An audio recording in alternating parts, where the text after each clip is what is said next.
Good afternoon, ladies and gentlemen, friends. As you know, the theme of this annual meeting is Mastering the Fourth Industrial Revolution.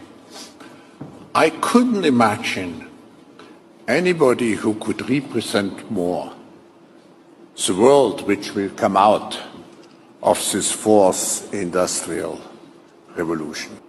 But now, I think with you, together with our constituents, Prime Minister, we can make sure that in the future we strengthen the cooperation even more with your country. Prime Minister, we are very much looking forward to listen to you, and actually the discussion will be moderated by my friend Farid.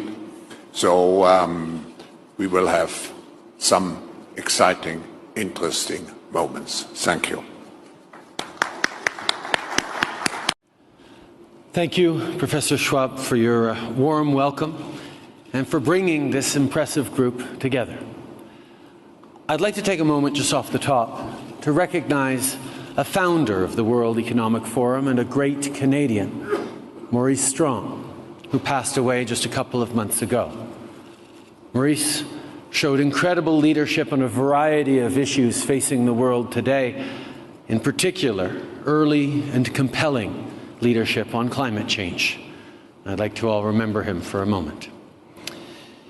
Today, we are gathered here to contemplate whether we are in the stages of the fourth industrial revolution about to begin. What a breathtaking possibility that is. Steam power changed the world utterly. So did electricity, and more recently, computers. And now we may be on the cusp of change equal in magnitude and of a far swifter pace. New technology is always dazzling, but we don't want technology simply because it is dazzling. We want it, create it, and support it because it improves people's lives. It's not hard to see how the connections between computing, information, robotics, and biotechnologies could deliver spectacular progress. It's also not hard to imagine how it could produce mass unemployment and greater inequality. I don't believe leaders should prey on the anxiety of the disenfranchised. We need to trust citizens. We need to give people the tools and ability to help them succeed. The fourth industrial revolution will not be successful unless it creates real opportunities for the billions who weren't able to join us here this week. In Canada, we get this.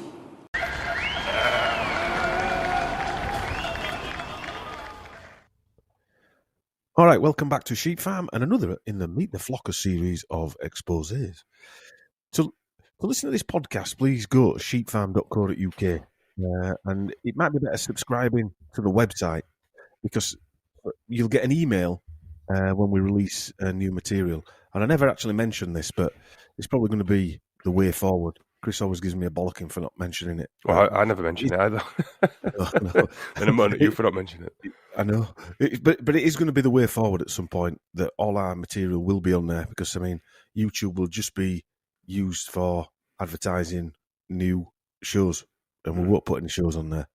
Anyway, this is another one in the Swabian Agenda series and it's another actor from the Young Global Leaders, Canadian Prime Minister Justin Trudeau. However, this sort of transcends the World Economic Forum and the Young Global Leaders. Sometimes when I set out on to research someone or something, the subject matter is so overwhelming that, number one, I can't leave it alone.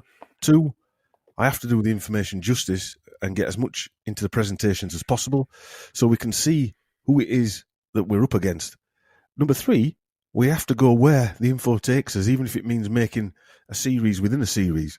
And I suppose that's where we are today. And I blame Chris for that because sending me that Klaus Schwab, we've infiltrated every government video. And Justin Trudeau and his blood lineage as a whole is one of those subjects that deserves the time and effort to document all of this information and put it in one place. Not because he's interesting, far from it, or that I enjoy looking into his life. I don't. They're not that interesting. But these people need the light shining on them, these parasites. And our plan was to do a follow-up to the Trudeau World Economic presentation, if you like. Just do the Young Global Leader part of it. But it just grew its own legs. And it would have going to be a follow-up to the Christian Freeland podcast that we did, where we showed definitely that she's a security asset. And it seems like she was picked up from a very early age for the role. But this grew and grew, this series, into at least 3 2-hour presentations and maybe 4, if you include Castro and all the other gubbins that goes with it. I mean, I feel like Chrystia Freeland is one of Trudeau's handlers or advisors, another sleeper agent. And I'm going to play some audio through this podcast, a couple of audios that will show. Sometimes it's better just listen to the audio and not see the video because you can hear the voice only. And so be prepared to listen to that, especially the eulogy that he said at his father's funerals. Trudeau is a great pusher of the reset agenda and of Israel, etc., climate change, yada, yada, yada. So with me tonight, as usual, you've just heard him anyway, is our Chris swilling his normal glass of red. Good evening. You're right. Evening. What is it tonight? I'm going to buy it. It's Malbec again. Argentinian. Malbec. Yeah. Lorraine, who helps me with a lot of the research, she sent me a nice bottle of Sancerre today. I don't know when I'm going to drink it because I don't usually have alcohol in the house. So I'll just leave it in the fridge. I left that bottle of red up there, didn't I? You did leave that bottle of red up there. Kindly gave us, and I left it on your bloody mantelpiece just as I left the house. Mm. So thank you for the bottle of wine, and I'll get it next time up. Yeah. But yeah, so what? Before we kick off, right? I know we've just rewatched those videos of Trudeau that we're going to talk about in this. What are your thoughts on him before we start this cold? What are your thoughts on Trudeau? Well, Justin Trudeau. I think before Nonsense Mark 1, I don't think I knew of his name and stuff. I'd not really watched anything of him or had any interest in him. But he looks like a total actor to me. You look at those videos when he was younger, you look at him now, he's got the mannerisms of an actor, more than most people. A bad one. Yeah. I did notice he had a lisp when he was younger and it had gone when he was older. Unless he trained it out of himself, if he can do that or not.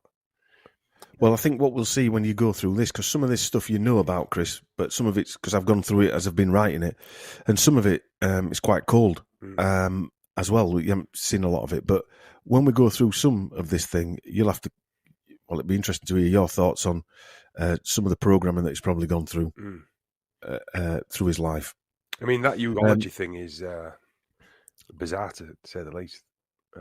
Yeah, I've really broken it down, and we're going to go into that. Later, right? Yeah. So this one, this Trudeau presentation, I want to set out who this entity is. I wanted to go not just into his background, his schooling and things like that, but some of the things that he's done and said, and go into whether what he said was true. And like Chris said, he is an actor. I mean, you've seen that Great War thing that he did. He was in this white collar celebrity boxing match. Right, he's done all that stuff, has he? And he's done all that stuff, and it was like a TV series. And he's done other stuff on TV. You know, like Bojo did just before he. His wife was a presenter as well. Right. I mean, they're blatant now, aren't they? These people are actors. They don't even, not even on Ronald Reagan. Like we did with Bojo. They clearly, they're in the entertainment business, aren't they? There was that one when he was. I think you sent him ages ago when he was a lot younger, and he's talking about freedoms and stuff. And that one, he's clearly acting. He's got like the pauses and the mannerisms of an actor, like a bad politician. Yeah, but even more acting. I mean, politicians are politicians. He actually looks like a Hollywood actor. He behaves like one. Anyway. Yeah, and he tries to dress like one. And it reminds me a lot of Blair. Yeah. It's probably a better version from a visual point of view than Blair, because Blair, he just looked like a creep, didn't he? Yeah. I know he does to me as well. Yeah. But Trudeau's spoken at Davos on numerous occasions, and one of the videos that I put on YouTube was of his.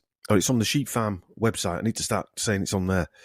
Was one he did in 2016 where he gave a keynote address. In that speech, he mentioned a guy called Maurice Strong, the Rockefeller oil man. Now, James Corbett did when he did his oil documentaries. He goes, second one, he talked, most of it were about Maurice Strong.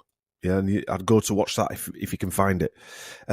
He was president of the Power Corporation of Canada, and we're going to talk about that in a bit not today, but in probably the third episode when we go into his dad or his stepdad, whoever he might have been. And Maurice Strong was the Secretary General of the United Nations on the human environment and the first executive of the United Nations Environment Programme. And he was executive officer of the Petro-Canada. And he basically he was the guy that was responsible for the global climate warming change nonsense we're living through now. Right.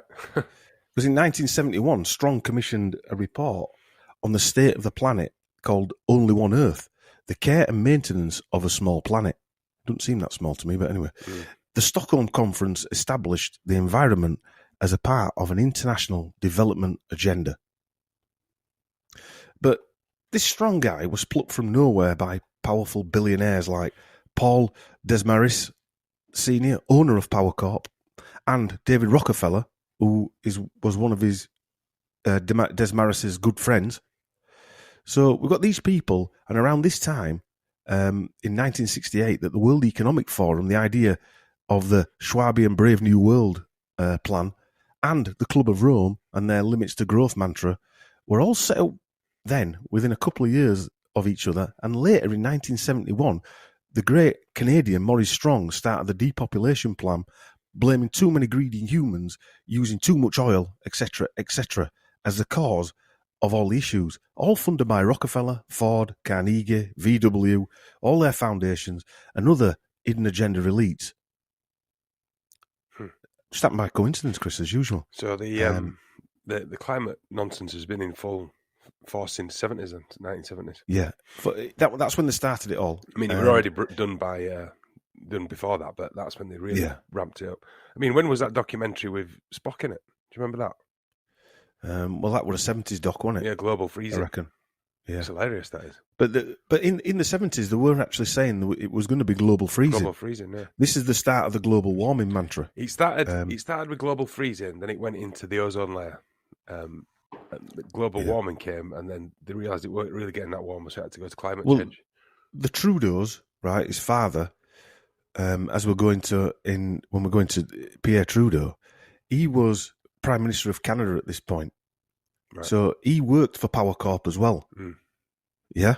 So he was that Desmarais, their family are, I would say, funders of the Trudeaus via Rockefeller. Right. Desmarais was a trilateral commission and all Bilderberger and all this other stuff. So these people who are moving these chess pieces round to get this Maurice Strong and Pierre Trudeau into power, and then his son into power. And as we'll see, there is no coincidence in any of this.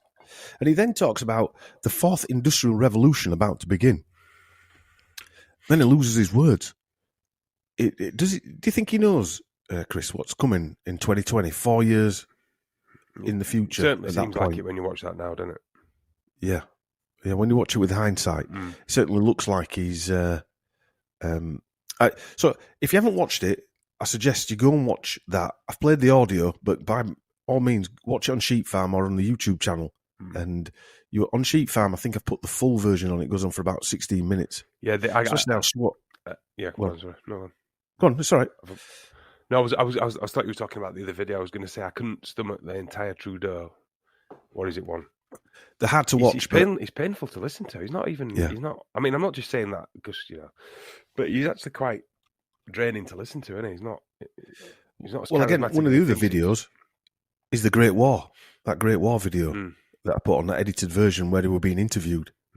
And And yet again, like a lot of these current leaders or influential individuals, when we delve back into the archives, we see that they were trained actors and TV personalities. I mean, look at the Ukraine nonsense that we're witnessing in a minute. I mean, that guy is just clearly. Well, just he owns a production company. But then you look at all of them. Him. What I mean is that this generation of them. You look at him, Trump, Blow Johnson. They were all in TV shows. That's what I'm saying. They were all actually honestly actors. They're all personalities in their own country before they got into power. Yeah, I mean, Trudeau to me, he's got no personality at all. He's just like a drone. I mean, he's a slightly handsome guy, isn't he? I'm not saying that, but he is. But he ain't got the charisma to carry it. Well, as we know, actor in Greek means hypocrite. Or is a person who pretends to have virtues, moral or religious beliefs and principles that he or she does not actually possess, especially a person whose actions belie stated beliefs. Yeah. And I think that sums him up. Yeah. Exactly. Yeah. And if an actor is another word for liar. If you look at TV in the last, how many years, last couple of years, you've seen nothing but lies come out of it. Nothing. I mean, and these people have been at the forefront of it all, haven't they? Yeah. So not only were they lined up by old Schwab, he probably had acting and, I mean, we were on about Blow Johnson the other day, and when everyone were no, and he was doing that, what is it, a NATO talk thing, and everyone's like, he just looks so, but we were on about his tie. His tie is down to his nuts, right? Yeah. You can't make a tie like that. And also, after we talked about it, because I was saying his jacket was open, his gut were out, and his tie were down to his nuts, right? His hair's all stuck up. These people have people choosing what tie they wear. Why would someone do that? And also, you were saying you can't actually tie a tie like that. But if you look, the second part of the tie, if that bit was that long, that bit would be right up to your throat, wouldn't it? Because a tie it'd keep coming undone. It'd keep coming. But look at it, smaller bit. That one's down to his nuts, the main bit of the tie, but the skinny bit at the back is also down there. So his tie must be about 25 foot long. Yes, 3'6". But that tie must be like. Has he got no torso? He must be like 25 foot long to do that. He's got bloody Doctor Who scarf on. Well, if you look at these MPs and characters, I know we're just going off piece a little bit here, but if you look at the MPs, they've all got their own character, like someone in a film. Yeah. You've got the French guy goes with loads of women. You've got the German who's angry all the time, and and you've just got that. You've got Rambo in Ukraine now. Exactly, yeah. You got Rambo with his green vest on in Ukraine. Yeah, I mean, I saw some pictures of him recently where he's got like he's got an army action man helmet on, and he's like scowling to distance because Sean Penn told he's a hero. Sean Penn, right? Anyway, you look. Yeah, let's move on because you put a blue rinse wig on. It looks like an old woman. Yeah, Sean Penn is just another toilet in it. But like these actors, Johnson, Trump, like you mentioned, now Zelensky, and there's many more. Even these personalities like Musk and Branson are all TV personalities. They're all trained. Yeah. So they must all have examples. He was reaching a point to get these little chess pieces in place that can actually act it out, not just read the lines off an auto cue. Yeah, and play a character as well. Like in fact, he seems to be sort of like playing. He seems to be playing it like he's played this part all his life.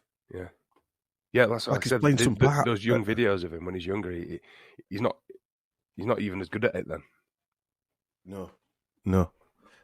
And so I don't know if you watched that. And it's another video you need to watch: The Great War. Just the interview. Bloody cat meowing in my ear, man. We're not professional, don't you? I could hear it in background. Anyway, if you go back to watch that, the Great War. There's actually a good one on YouTube where they actually show you the film. I wouldn't never watch the film, and the series, interesting, was made by a guy called Brian McKenna. Brian McKenna worked for the Canadian Broadcasting Corporation, known as the CBC. It is a federal-owned corporation funded by the government. Crown corporations in Canada are government organisations with a mixture of commercial and public policy objectives. They are directly and wholly owned by the Crown. I thought Canada had left that the Commonwealth. It is Canada's version of the BBC. McKenna is a founding producer of the CBC's Oscar and Emmy Award-winning The Fifth Estate, which the Fifth Estate has made many documentaries about MKUltra in Canada, which I have watched and thought revealed the truth about. But now I have to ask if these were made as a watered-down version of the event to put a lid on any further investigations. McKenna was either used unknowingly or knowingly as part of Operation Mockingbird, in my opinion. He made this series with Justin Trudeau, who went to the very McGill University that the MKUltra brainwashing experiments were carried out by Dr. Ewan Cameron, a Scottish psychiatrist. Well, in the series... Go on, sorry. No, I'm going to say the McKenna guy might have thought he was just making a documentary, might he could possibly have thought he was making a documentary. In the series, Justin Trudeau, the actor, portrayed his fifth cousin, twice removed, Major Talbot Mercier Papineau, who was killed in 1917 during the Battle of Passchendaele. Remember, this is before he decided to become politician. He makes a decent actor. But if you remember at the beginning, he goes, what did he find hard? He went, the acting? Like, he wants people to say, oh, no, you were fantastic, Justin. Yeah. You know? Well, these people need constant praise, fact, otherwise they shrivel up like witches of the Wizard of Oz. Yeah. Witch out Wizard of Oz. There is a time period between 2004 and 2007 where he was said to have gone back to study at McGill University. So he studied there when he was younger, which we'll get into, and he went back there as well, but left partway through. This could be where he was retrained, reprogrammed. This was after he left his teaching job, which we'll go into, partway through the term. And more on that later, as I said. Trudeau is one of several children of former Prime Ministers to have become Canadian media personalities. Trudeau is a good actor, get by, I suppose, and he's a better actor than PM, although that's probably the role he's playing. And that's what it looks like to me. It looks like he's playing a role of Prime Minister. I would say it's Mark Johnson, to be fair. Again, would say it's Mark Johnson. You can watch the edited interview of Trudeau while filming this on Sheep Farm, either on the website or on YouTube. He reminds me of American Psycho. That's who I think about. He's got same cut suit as well, weirdly. His suit, I know that sounds weird because I'm not a fashion person, but his suit looks the same, doesn't it? Buttoned up to the neck kind of thing. Yeah. Same. Yeah. He reminds me. I'm going to go into American Psycho in a bit, but it's the eyes. They seem to change into different characters visually. His features change in different scenes of the interview. It's like he morphs into that. Like he's a trained actor. It's funny you say that. A bad actor. I noticed when he was talking, he said something when he was on about his dad. What we're going to later, and his eyes flashed. They changed, and they turned to anger. And I can't remember what point it was at now. I should have made note of it. Yeah, in the real footage, he actually, in that war thing, he actually looks like he's enjoying it. And as we know, he likes dressing up. He does like dressing up. There's no doubt about that. I've seen him in so many different costumes, dressing up. When he went to India, he dressed up as an Indian. Oh, really? Yeah, really. Several times. Right. They were ridiculed for it as well. Right. And obviously he had that black face as well. Right, yeah. Yeah, a few times when he blacked his face. It's also almost a bit childlike then, isn't it? Yeah. If you know what I mean? Yeah. He seems a bit childlike, actually, when you think about it. Well, he seemed, I mean, you call Johnson a spoilt prince. He's got that look about him as well. Like a spoilt, slightly handsomer prince. Yeah.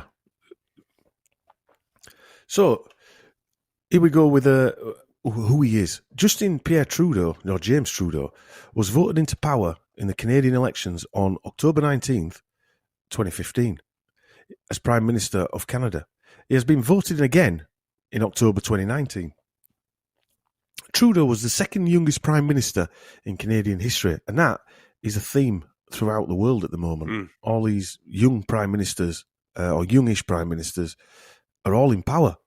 When we were kids, all Prime Ministers were old. The 80s, weren't they? 70s. Yeah. I think Blair won at first ones, wasn't he in his 40s? Yeah. Or was it Major? Like I think it was Major, actually. No, it wasn't Major. No. It wasn't Major. But he's also the first to be the child or other relative of a previous Prime Minister. The mainstream media swooned over the PM, saying it was like Trudeau mania of his father's election in 1967.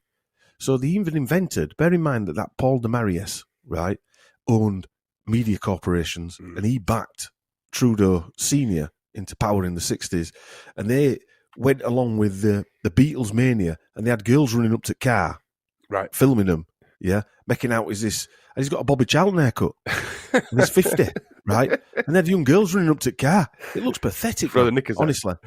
Well, but what I'm trying to say is they made it look like it was Beatlemania, which we know would have nonsense as well. So they just come up with Trudeau mania. I mean, it's like Trudeau mania. I mean, there's not even any imagination there, is there? No, none whatsoever. And again, people fell for it. Well, we do. We, as truths are decided on what the telebox tells us, aren't they? Like this Ukraine thing, like we say, the action man in Ukraine. Everyone's like, is here? It's on TV. It's bollocks. Yeah, Wake up! It's definitely bollocks. Trudeau mania was a nickname given in early 1968 to the excitement generated by Pierre Trudeau's entry into the leadership race of the Liberal Party of Canada. Trudeau mania continued during the federal election campaign and during Trudeau's early years as Prime Minister of Canada. Nobody gets that excited about politics. But who does that remind you of? Blair, exactly. New Labour. Yeah. Trudeau mania, New Labour. Yeah. He had all pop stars in and all that type of stuff. Just reminds you of that. Yeah. No one gets excited about politics. What did he solve? Nothing. That's what I get. What did he solve? Well, he stopped a load of Iraqis breathing. Yeah. Behind the scenes, the distant and recent history of the Trudeau family tells a different story. Trudeau mania was an operation run by deep state individuals who owned media companies. They basically owned media companies. I know, maybe I'm making that bit up. You're reading far too much into this now. Today, in Trudeau Jr., we see a well-polished, handsome, slick individual who tries to speak like an actor delivering an Oscar-winning script. But underneath the calm, cool persona lurks a vindictive, nasty, vengeful streak. He likes getting his own way, and he acts, like Chris keeps saying, a spoilt prince. He's the eldest son of Pierre and Margaret Trudeau. Now, I know the Castro stuff. Let's just take it for granted that it's Pierre's son just at this moment in time, even if it's his stepson. We're just going with that one. And as we will see, his lineage goes back hundreds and hundreds of years, possibly traced back to over 1,000 years, like Johnson and Blair. In fact, I would say he has deeper roots than either of them two. I would say so, yeah, definitely. He looks like aristocracy. And like those two, and many other young politicians, cabinet ministers, prime ministers, presidents that are in office today, he's also the protege of the World Economic Forum Young Global Leaders, as are many of his cabinet, like Chrystia Freeland, who we mentioned earlier.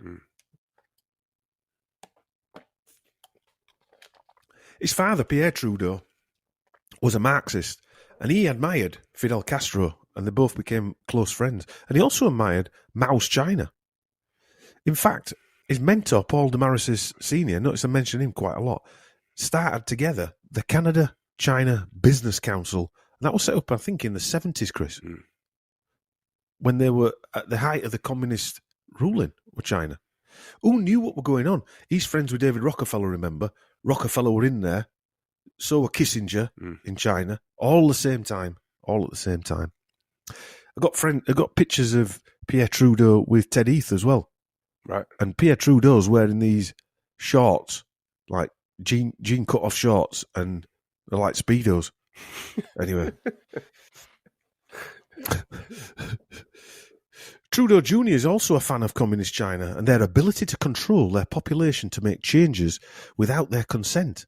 There's a video of this, which I'll put a link again in the description of all these videos, because he admitted that he admired how China were able to make changes to the country without the consent of the population, because of how he said something like, you have to be envious of how they can make changes in a totalitarian way. Yeah. What makes you envious about that? Well, if you're in the synagogue of Satan, it does, doesn't it? Because you want total domination over the entire world. Yeah. So of course you're going to be envious. It's just surprising that you let it slip.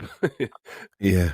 And while doing this research, like the aforementioned Johnson and Blair, something about him, I don't know what it is, but I do know what it is, but his upbringing gives me the creeps.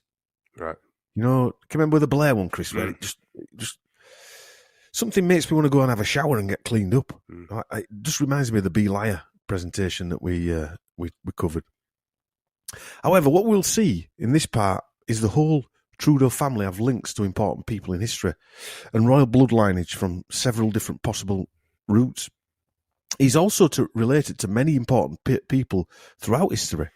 This is the truth. These are the facts. There is a lot of very strange coincidence that when we see together for the first time, there just can't be coincidences at all. It's just impossible to have so many coincidences, you know. So I want to start with the video, and you'll hear the audio recording, but go to Sheep Farm and I'll put it in the links of the eulogy given by Trudeau at his father's funeral. Because to me, that was the first selling of this guy to the Canadian population. You know, and that is, and we want to go into some detail on the explanation, because you'll see when it's broken down line by line that what he was saying wasn't true. It can't be true. Yeah. It can't be true. Pierre Trudeau, his father, died on September 28th, 2000. The 271st day, or 8 months and 27 days, and of the year, and there are 3 months and 3 days left of the year. Do you want to count the numbers there, Chris? Yeah. His casket lay in the Parliament Hill from the 30th of October, 9/11, and the following day at Montreal City Hall. On October the 3rd, 2000, again, 33, a state funeral was held at the Notre Dame Basilica in Montreal. I started looking to that, and that just took me on a different level, and I've left it out because that were Jesuits, that were funded by a company, the French, something or other. It were a French equivalent to the East India Company. Right. That basically give the land to the church. Trudeau's family may have worked on the building, ironically, of the Notre Dame Basilica in Montreal, as they were part of the very first colonists that came over to Canada from France, and were, as we will see, master masons. Right. Not that means hope, Chris. No. Doesn't mean hope, that does it? And they arrived in New France on the Lawrence River. Trudeau Sr.'s death came 20 days before his 81st birthday. He suffered from Parkinson's disease and prostate cancer. A 19-gun, has to be 19-gun, salute was fired when Trudeau's casket exited the building. Among the mourners, and also in attendance, were former US President Jimmy Carter. I thought I saw him behind there. There. Prince Andrew. Right. And Cuban President Fidel Castro. I mean, I was always at that belief that he never even left Cuba. I wasn't. Everyone hated him, and he wasn't allowed to show his face in any other country. Well, apparently, he liked the Trudeaus, especially the wife. I'm surprised with him, but that's weird, isn't it? Like you just said, you never think of him leaving Cuba, do you? Just thought he was just caged up there. No. Well, I've done quite a bit of research on, as you know, on Castro. I started to think he was part of the club, wasn't he? Well, his father, giving a bit of a game away, his father was a plantation owner. Right, in Cuba. Before the revolution. Right. Yeah? His father was a plantation owner, and he worked with United Fruit, yeah, and Standard Fruit Company. Now, we know who owns the Standard Fruit Company, Standard Oil and things like that, the Rockefellers. So his father worked with the Rockefellers, yeah? And lo and behold, Fidel Castro gets into power. I won't pretend to know much about the Cuban thing, but I always wondered why there's Che Guevara t-shirts, but there's not Fidel Castro t-shirt. Yeah. Anyway. And why was Che Guevara fighting in Cuba when he was Argentinian or whatever he was? I don't know. I know nothing about it. But anyway, Trudeau's eldest son, Justin, we're going to cover Castro. Don't start moaning that we haven't covered Castro. We will cover Castro. I'm going to start moaning. Not you. I'm on about people listening. You know what I'm like, so you're not going to moan. Trudeau's eldest son, Justin, whose moving tribute to his father reduced many watchers and listeners to tears. I will play the audio now for you to listen to. I was about 6 years old when I went on my first official trip. I was going with my father and my grandpa Sinclair up to the North Pole. It was a very glamorous destination. But the best thing about it was that I was going to be spending lots of time with my dad. Because in Ottawa, he just worked so hard. One day, we were in Alert, Canada's northernmost point. A scientific, military installation that seemed to consist entirely of low, shed-like buildings and warehouses. Let's be honest, I was 6. There were no brothers around to play with. And I was getting a little bored because Dad still, somehow, had a lot of work to do.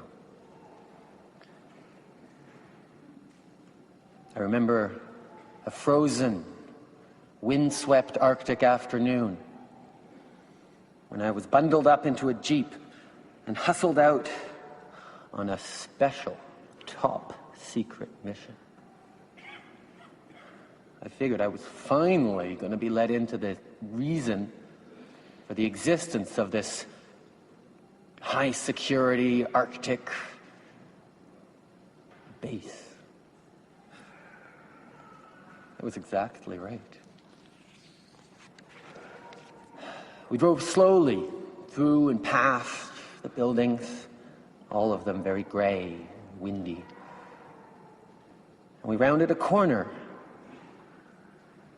and came upon a red one. We stopped. I got out of the Jeep and started to crunch across towards the front door. But I was told no. To the window.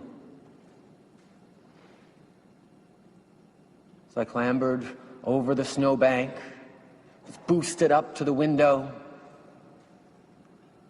rubbed my sleeve against the frosty glass to see inside, and as my eyes adjusted to the gloom, I saw a figure hunched over one of many work tables that seemed very cluttered. He was wearing a red suit with a furry white trim. And that's when I understood just how powerful and wonderful my father was.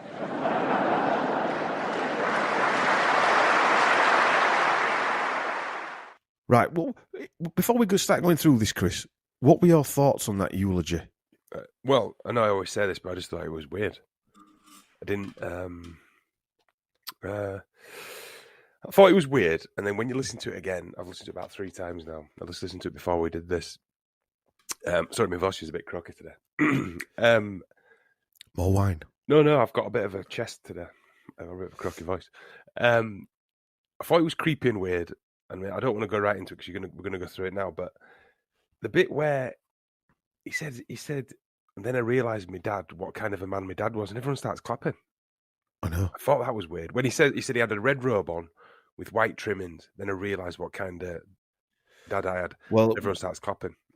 We're going to be mentioning a lot the colour red throughout this series. Yeah. So are they clapping because he's actually telling them he's dressed in some satanic garb? I'm sure some of them are, and some of them are clapping because they think they should be clapping. Yeah. Oh yeah, they'll be. Yeah, but he's a very enthusiastic moment when he says it. Yeah, very odd. Very odd. Well, Trudeau Jr. was 28 when he delivered this his eulogy in English and French, and concluded with the words "Je t'aime, Papa. I love you, Dad." Everyone cried and bought into the Justin Trudeau predictive programming of the Canadian population for the future of now. That to me was when he stepped on. He probably didn't even know that at that point. When I first watched this, I saw there was some definite pain, but this is my opinion, so don't think I know this for a fact. But it didn't seem, when you watch it, the kind of pain from the death of someone you loved, more the pain from bad memories, because it was. I know smiling, people can do that when they're nervous, but it's the words that he said. When we go through this, you'll realise that what he's said there is a lie. Most of the things he's saying are lies. To me, he didn't look upset at all, to be honest with you. No. He didn't look emotional like he would be at your dad's funeral reading that out. Yeah. Well, he stumbled around the words, like, I was going to be spending a lot of time with my dad. I was going to be. That's like past tense. Also, he said he was 6, which is a lie.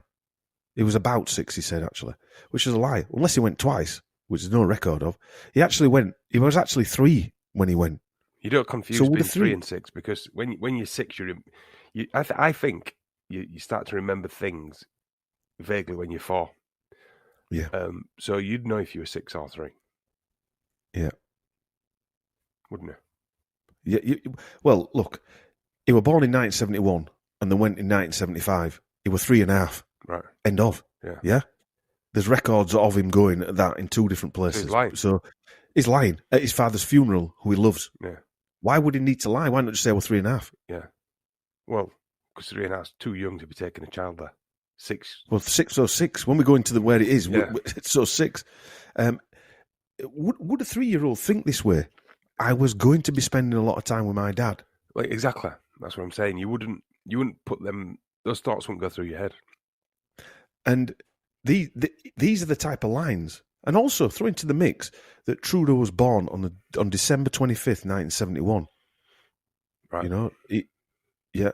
And as we'll come into in the lineage in the second in Trudeau 1.1, the lineage there, the reconstruction is either reconstruction of, or the second coming, that's where he meant to be to these freaks. I think if he was the second coming, you have to have a little bit more charisma, wouldn't it? I don't think he's the second coming, but is he the actor of the second? You know what I mean? Yeah. Is he? So as for being 6, this can't be true unless he went twice, as I said. There is no record of this. I haven't seen any record of a second visit. And for what it's worth, on the alert Wikipedia page, which is where they went, it says, in August 1975, Prime Minister Pierre Elliott Trudeau and his then 3-year-old son and future Prime Minister Justin Trudeau visited the station at nearby Ward Hunt Island. So Wikipedia knows better than himself. Yeah. And bear in mind, his dad died in 2000, so, I mean, that was 22 years ago. You know, it was very close, he had known what age it was, surely. So to kick everything off, it were a lie. And it won't be the last. He told this lie at his father's funeral in front of probably millions of Canadians and people around the world. He's a liar. Like Johnson and many interviews, he's a liar. You can tell he's lying. But in the parasite psychopath brain, he didn't lie because he said he was about 6, which means he wasn't 6. He could have been 3. If you say about 6, that means you're either 5 or 7 or 6. Yeah.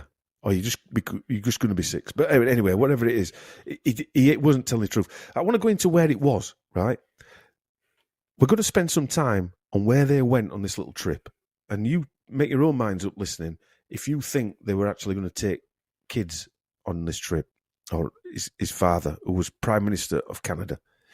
It was a place called Alert Nunavut, Nunavut.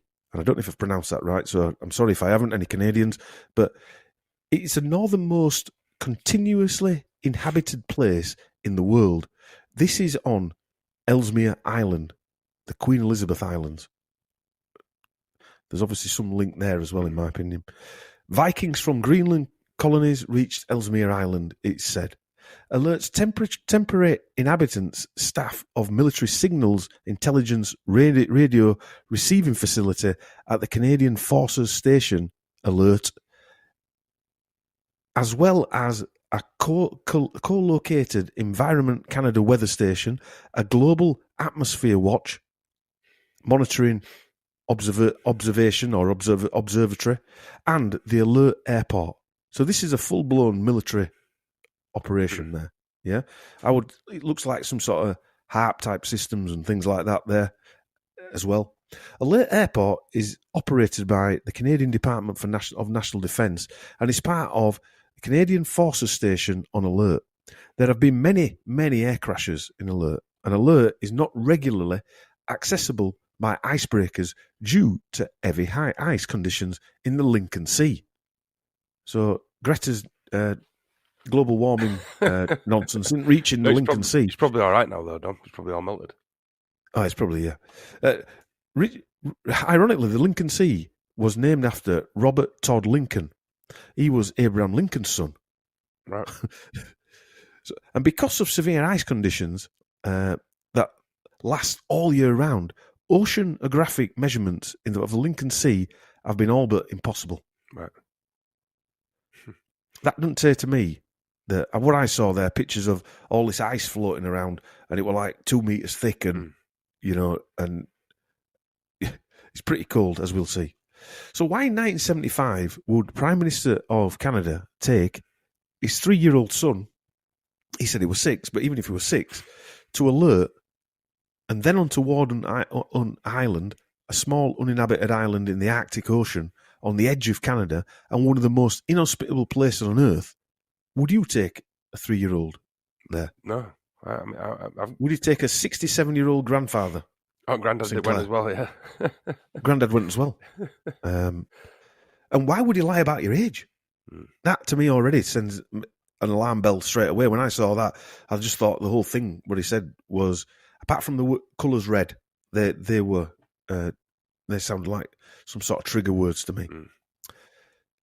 Also, would you really go to the coldest place in Canada? Why would you take your kids there? What would be? I just get that.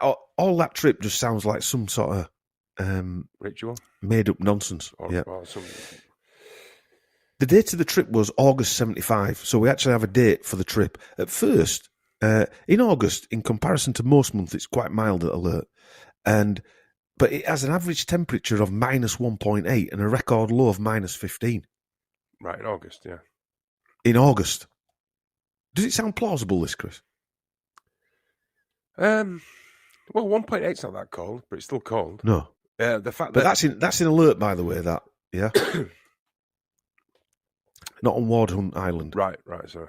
Right. Yeah, that's only one place where they went, where the airport was. Right. So, also, regarding the red suit his father's wearing, at first I thought it was dressed as Father Christmas. Yeah. That's what he made it sound like, isn't it? Yeah, that's what I thought first time I heard it. But given that the trip was in August, that's bollocks. Yeah. That's not true, is it? And when you listen to it again, he's not really mentioning Santa Claus, is he? No. He's just making out that it was Santa Claus. As soon as he says red suit, everyone starts laughing, cheering and clapping. Yeah. So like you said, it ties in. Does it tie into the colour red, or does it tie into the fact he's wearing some kind of robe? Is that why they're clapping and cheering? Yeah, and also, which we'll come on to in a bit, that's when I realised how powerful my dad is. Yeah. But in that speech, that's what he wanted to make us think, that it were Christmas. You know, Warden Island is an uninhabited island in the Arctic Ocean, off the coast of Ellesmere Island. It's one of the coldest places in the world, with an average yearly temperature of minus 16.5. I mean, I don't think I've ever personally, or probably you haven't, been in that level of cold, have it? Not for every day after day. I mean, it got cold here the other day. I mean, minus 16 for. No. I don't think that even happens in England. That Russian thing that they blamed on Russians. What did they call it a few years ago, where it was Russian Beast from the East, yeah. I wonder why they were on about that then. Weird, that. Yeah. Now, this island has actually got 141 residents, and it's got the only Inuit community on Ellesmere Island, which we'd call Eskimos. Warden Island wiki page is linked from the Alert Wikipedia page, and it tells us this. In July 2016, a team of scientists with the Canadian Armed Forces, while conducting a site visit of Eureka, Tranquory Fjord and Warden Island, found an Inukshuk erected in 1975 by then Prime Minister Pierre Trudeau, who had been accompanied by 2 of his sons. Justin Trudeau and Alexandra Trudeau. Yeah. So now, Right. I'm going to come on to that. What's an Inukshuk? An Inukshuk is a small stone landmark. An Inukshuk also appear in Freemasonry called cairns. So like a pile of stones. Can you remember that thing that were in that... Did Mike Williams do it on that farm, Paul McCartney? They have a cairn there as well, yeah. Yeah, yes. But why is there no mention of his brother going on this trip? In fact, he actually says there were no brothers around to play with. Yeah. He says, is this a misprint? Yeah, well, that's what it says there. His brother went as well. Is this a misprint? And where was his granddad? Well, he said it in the speech. He was going with his grandpa Sinclair. Right. Yeah, in the speech. Oh, I missed that bit. Sorry. If this is true, it's another blatant lie. And his brother, Alexandre, or Sasha as he's known, would have only been 18 months old. So would they take a 3-year-old, an 18-month-old baby, and a 67-year-old granddad to the most inhospitable place in Canada at -15? No, that's a trip to Greenhead Park, isn't it? It is, yeah, it is. Ironically, both Justin and Sasha were both born on the 25th of December, 1971 and 1973, respectively, which, in itself, given who they are, is a little odd, to say the least. Yeah. I mean, it can happen. You do hear them things happening in families. My son was due to be born. Seb was due to be born on my birthday. Yeah. But he came 2 days later because he's lazy and slow. But it's possible, but it's very, very strange. And another thing, this Sasha was named after the former ambassador of the USSR to Canada and family friend Alexander Yakovlev, and was given the Russians' nickname Sasha after Yakovlev's. So Alexander Yakovlev was called the godfather of glasnost, and he was considered to be the intellectual force behind Mikhail Gorbachev's reform program of glasnost and perestroika. He was a KGB officer. In July 1965, he was appointed first deputy head of the propaganda department of the Central Committee. He and Prime Minister Trudeau became close friends. One thing I think that's often overlooked with the whole Castro is Trudeau's dad theory is that if this is true and Pierre Trudeau could not father children, then who are the fathers to his other kids, Sasha, Michelle, who passed away, and his son and daughter to his second wife? Well, if Castro was Justin's father, then my money is on Alexander Yakovlev being Alexander Trudeau's father. Because he's got his name and his nickname. Yeah? Who knows how these nut jobs work? Yeah. And he's a KGB propaganda expert. Pesky Ruskies. Can't be hanging out with those Russians. I will now read the edited eulogy from what I just played earlier, or what you might have listened to and watched, as we feel it's important to spend some time on this. The full eulogy is 12 minutes long.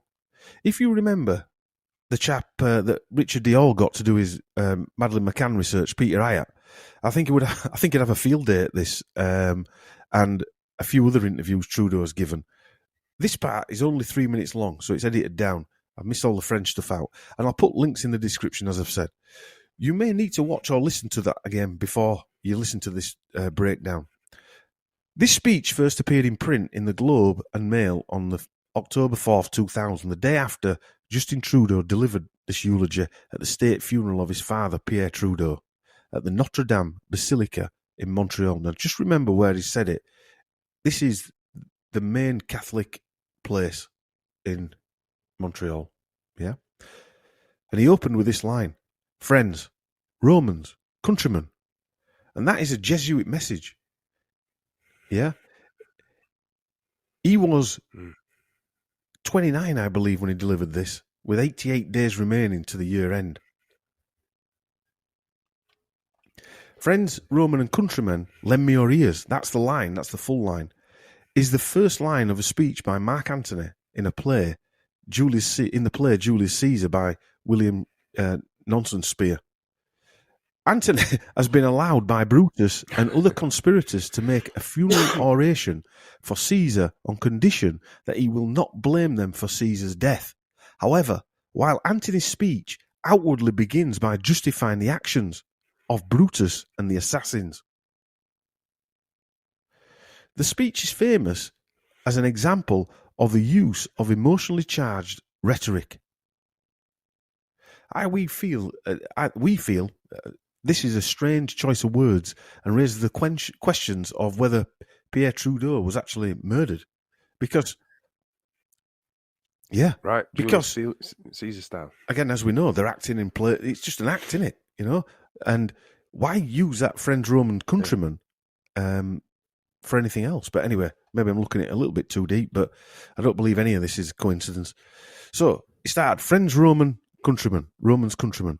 I was about 6-year-old when I went on my first official trip. That's a lie. He was 3.5. He knows just how old he was. It was August 75. And what about his brother in this speech? Why no mention of him? Anyway, I'll move on. I was going with my father and Grandpa Sinclair to the North Pole. As I said earlier, is past tense. Didn't they go, or were alterations made to the trip? And would a 3.5-year-old be aware of this? It was, past tense again, a very glamorous destination. I won't say it's not glamorous. Dangerous, yes, but not glamorous.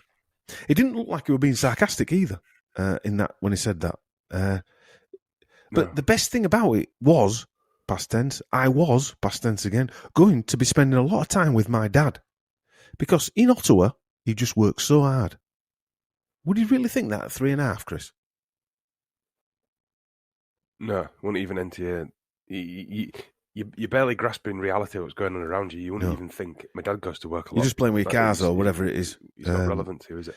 And one day, Chris, one day, yeah.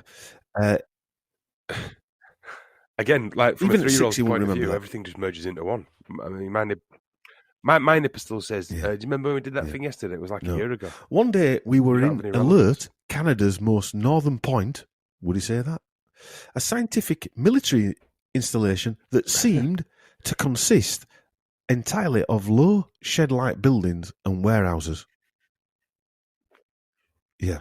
It just won't go into that kind of detail. Let's be honest. No. I was 6. No, you're saying honest and saying 6 at the same time. Yeah? Yeah. Double talk. Yeah. Double talk. Let's indicate that there's more than one. And no, he was 3.5. Let's be honest, I was 6. There were no brothers to play with. The questions to me it's already gone as this conversation because every line seems like a lie to me now. Yeah. And as I said, Peter, I'd have a field day with this. There's plural brothers. He only had one brother at this time. Michelle wasn't even born until October 75. They went in August 75. Yeah. And according to the account that Sasha went along too. And he wasn't going to play because they're 18 months old. And I was getting a little bored because Dad still somehow had a lot of work to do. He deserves to be Prime Minister because he's a genius 3-year-old. If he can work out at 3, I remember got a lot of work frozen, to do. windswept Arctic afternoon.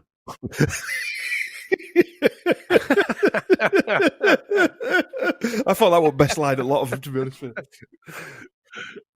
No, Shakespeare. We're getting this from a 3.5-year-old journal where everyone else just writes in crayons. He's coming up with looking. I remember a windswept Arctic afternoon.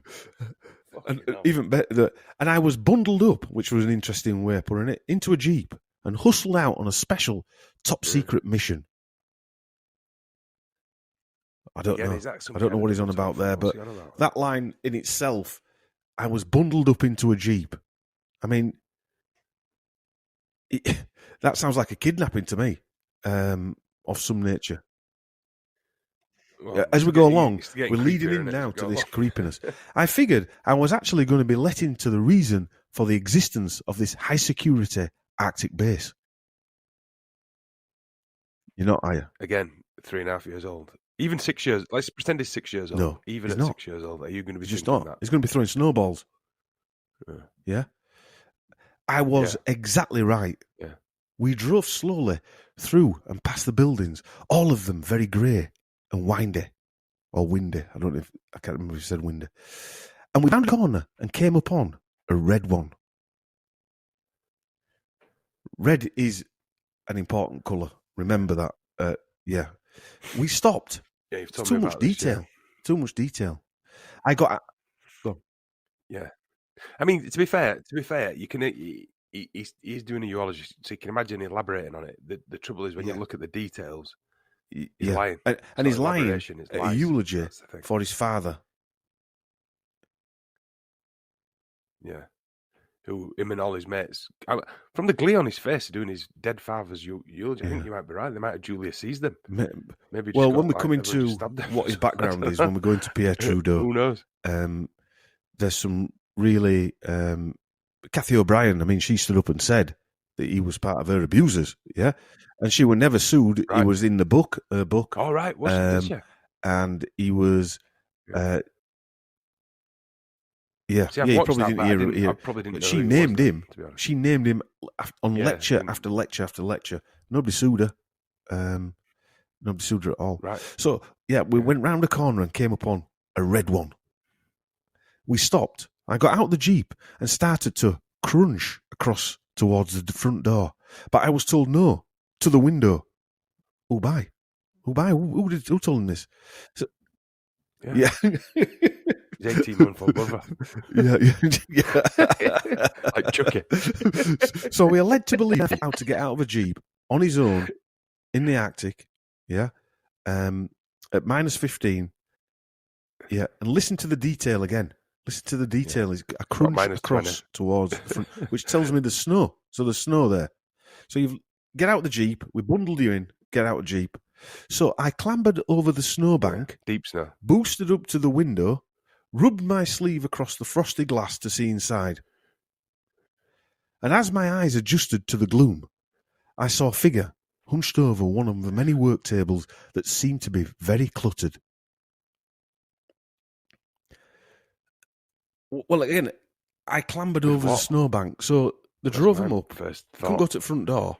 He had to climb over a snowbank, lift himself up to a window, whereas them wooden huts, if you imagine them wooden huts with the windows, they're about, I'd say 3 foot, at least the bottom of the windows over 3'6" off the ground. Yeah? Yeah. Who was the guy? Whatever fight, it don't make any difference, does it? And who's the guy telling him what to do? Why didn't you wipe the window for him? And this, again, you go back to the detail. There's too much detail. If you were telling a story about our dad, right, at a eulogy, you would go. You would tell him the truth. What's a work table? You would say, he was a farmer. I saw him doing he was a butcher. He was good with whatever it was. You would. You don't. There's no need to lie. You might embellish a story to make it funnier. Yeah. But this wasn't being funny. This. No. Yeah. No, I think this is riddled with deep occultism. If you ask me, deeper meanings that people will understand. Well, I think this is what I mean. He's got hidden words and hidden meanings in it that the people who are at his eulogy will understand. Yeah. Hence the erratic clapping at weird points that mean nothing. He was wearing a red suit with a furry white trim.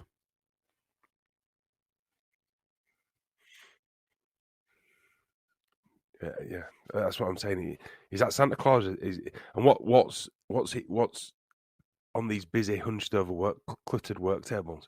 I don't know. That just creeps me out. That bit. Again, what's the last line? Is that a sacrifice? He's got a robe on, and that's when I understood he's got a robe just on. How powerful and wonderful my father was. So, but there's no detail there, Chris. When everyone starts clapping.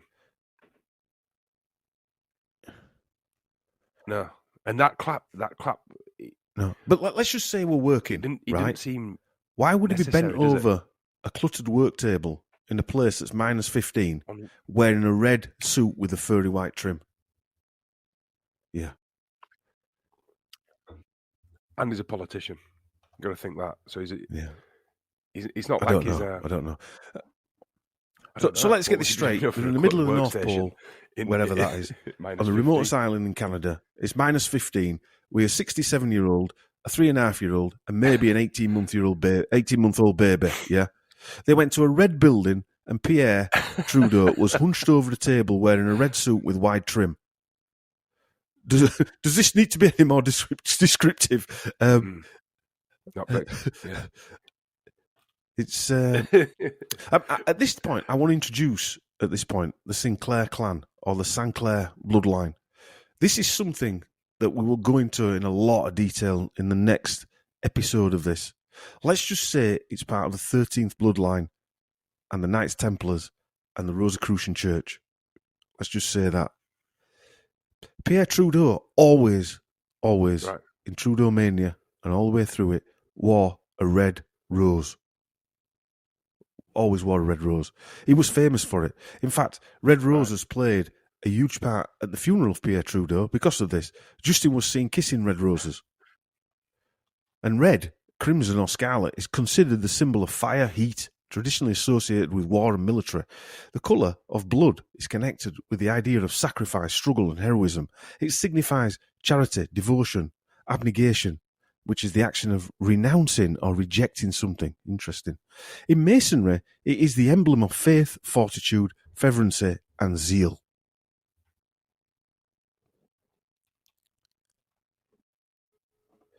Right. Trudeau mania. It's like saying, I don't know, Blair mania. I know. Trudeau mania. Like anyone so, gives a shit 60s, swinging 60s. Trudeau Senior was classed as a swinging politician or something they called him. Like you said on the back of the beat. He had a Bobby Charlton haircut. Said he was with a Bob Charlton, handsome and all this type of stuff. And his whole story about how he met Trudeau's mother, who was 30 years younger than him. Yeah, when we go into that in that one, it's quite a gobsmacking part. Is that? So I'm not going to give it away there. But this. Where are all these people? Why aren't they saying, my granddad were looking after me, or, I was there and, building snowmen or that type? Yeah. Like you said, unnecessary details, but not the actual details that would mean anything. My granddad were there. So, and the 18-month-old. We're an hour in now, and I looked at photos of him, and I mentioned this before, and he looked like Christian Bale's character in American Psycho. Patrick Bateman. Are these film characters placed in the public domain for this type of thing? Because he does look, his haircut, everything looks that clean shaven look, where he sits with his legs folded and stuff like that. He also looks a bit like Tom Cruise, which is strange because American Psycho director Mary Harron said this. We talked about how Martian-like the character Patrick Bateman was, how he was looking at the world like somebody from another planet, watching what people did and trying to work out the right way to behave. And then one day, Christian called me, Christian Bale that is, and he was watching Tom Cruise on David Letterman, and he just had this very intense friendliness with nothing behind the eyes, and he was really taken with this energy. So Patrick Bateman was actually based on Tom Cruise. Yeah. Yeah. Yeah, you can see that, can't you, now you say it? But Patrick Bateman's a psychopath. That's why he's learning behaviour. But again, it's like we've got real emotions, and he's got no real emotions. Right. It's a clever film. It's a clever book, actually. I read that book when I was a kid. It's very gory. Interesting that Mary Harron went to Oxford University when she went to England when she was 13. Went to Oxford University, and apparently she dated, lucky girl, PM and war criminal Sir Tony Miranda Blair. Yeah. Really? What I don't know. I didn't look into that, but wow. What other films did she? So I don't think she made out as big as that. No, because I mean, me in films, I'd never heard of her. I remember seeing that at the cinema when it came out. Again, when I was saying he looked like Patrick Bateman, then I thought, well, it looks like Tom Cruise a bit as well. Then there's that, and then all of a sudden she's Miranda B. Lyer's ex, if she were. Yeah. So. Oh, interestingly, Mary Hannon made a film about.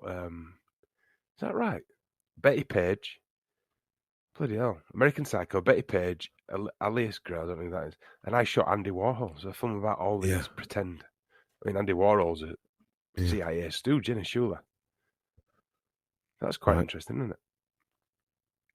a film called Side Effects. Yeah, we're going to come on to Justin Trudeau's, what I like to call them, handlers or advisors. Obviously, there's Chrystia Freeland, who we covered, Gerald Butts, there's quite a few others. To me, Justin Trudeau is not that talented.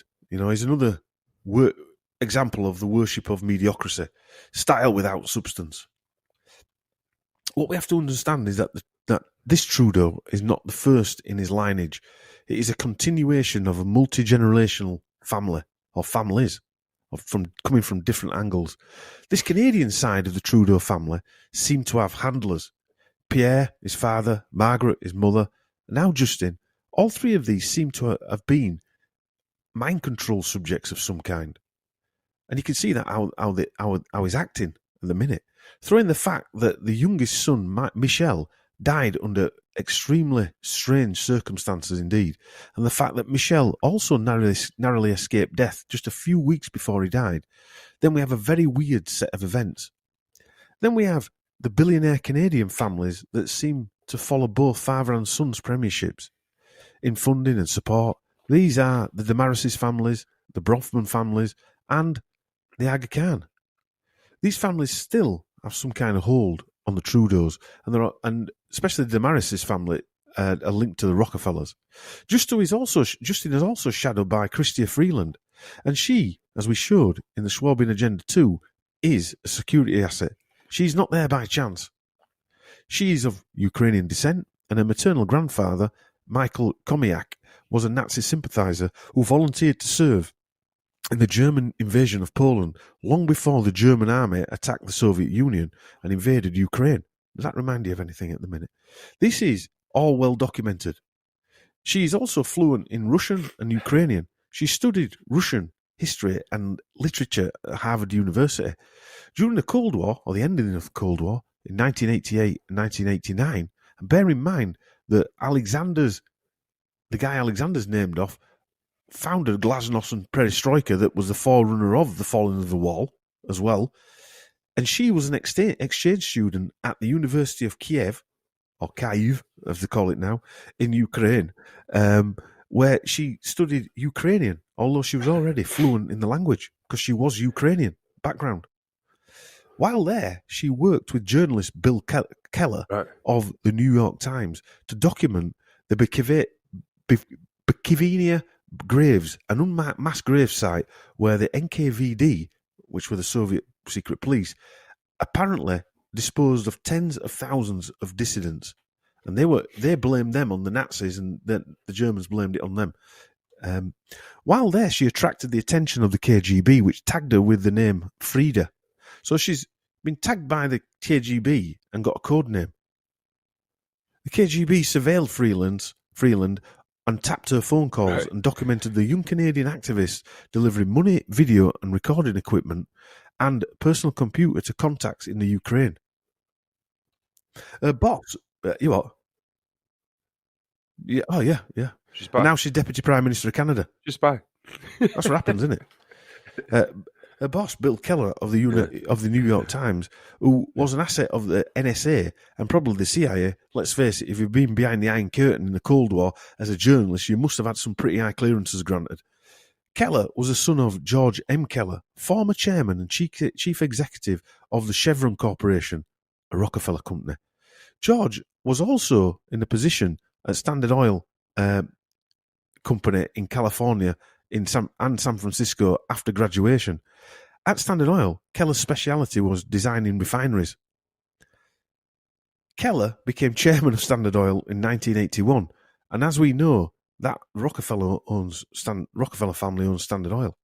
So we've got this Freeland working for a guy whose dad was chairman of Standard Oil, and they're behind Iron Curtain. And Rockefellers are going to China, opening up business in the same sort of time frame. So that's again. It's just another one of them coincidences. Now she's working with Justin Trudeau.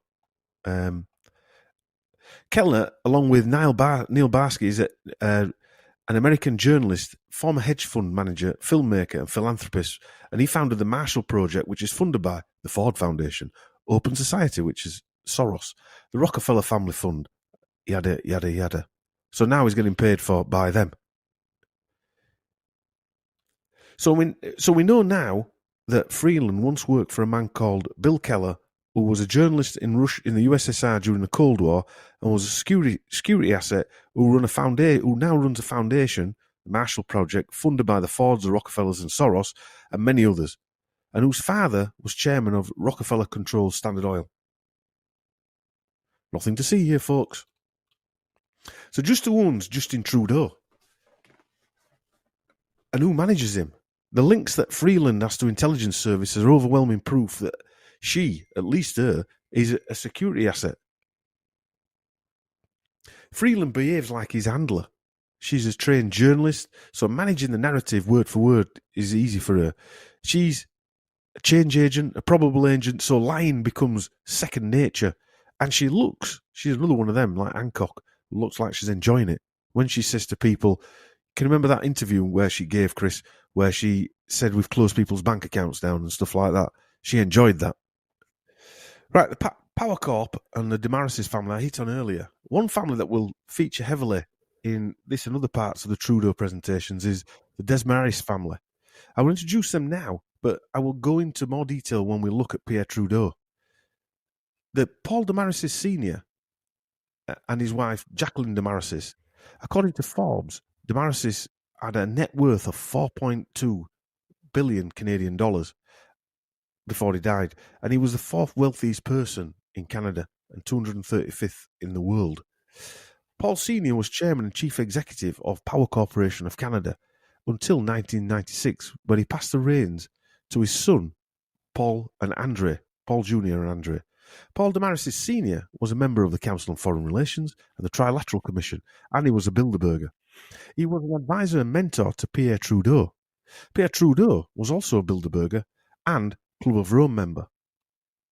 Paul Damaris Sr. and Power Corp backed all political parties, so they owned the political parties, and employed most of them, the leaders, before and after they left politics. So before they entered politics and after they left, were employed by Power Corp. Mulrooney took over the job as Chief Executive Vice President of Iron Ore Company of Canada, and he became... it is now owned by a consortium including Mitsubishi and Rio Tinto. Rio Tinto is an Anglo-Australian multinational and the world's second largest metals and mining corporation. At the end of the 1880s, the firm was passed on to the Rothschild family. So now we have the Rothschild link. Bill Mulrooney also had a relationship with Power Corporation. Des Maris's was described as Mulrooney's mentor in the business world. So Mulrooney became, I think, Prime Minister of Canada. Right. So he's an example of the people who work for Power Corp. A lot of them became high up there. Yeah. I'd like to be in that meeting when they decided to call it Power Corp. Corporation of Canada. Yeah. It's a strange mix as well, because Mulrooney's wife, right? It's a bizarre twist of fate. Well, I don't believe it's fate, but if Pierre Trudeau served in the mid-90s on Power Corp, and this Mulrooney's wife, Melissa Pivitnik, or Mila, or in an English name, Mila Mulroney, which is easy for me to say, is a Bosnian Canadian and former Prime Minister Mulroney's wife. When Margaret Trudeau was shuffled off into a psychiatric hospital, sounds familiar. It was Brian Munro's wife's brother, his brother-in-law, who would treat her for bipolar. Right. I mean, I was saying that sounds familiar, doesn't it? Margaret Trudeau shuffled. Johnson, isn't it? How weird. And it was at the McGill University, Chris. Right. Well, it was the spin-off hospital called the Allen Memorial Institute. Doesn't sound sinister at all. So he's got he had a, do you know, like that Dominic Cummings? Yeah. He had an advisor like that as well called Gerald Michael Butts. And he's the one who's apparently got Justin Trudeau into politics. Right. bollocks. Yeah. So Gerald Butts is a Canadian political consultant who served as the principal secretary to Prime Minister Justin Trudeau from November 2015 until his resignation in February 18th, 2019. From 2008 to 2012, he was president and CEO of the World Wildlife Fund of Canada, part of the Global Conservation Organisations. Here I'm going to show you the connective links between the Trudeaus and this organisation and certain individuals. You tell me if this is a coincidence or not.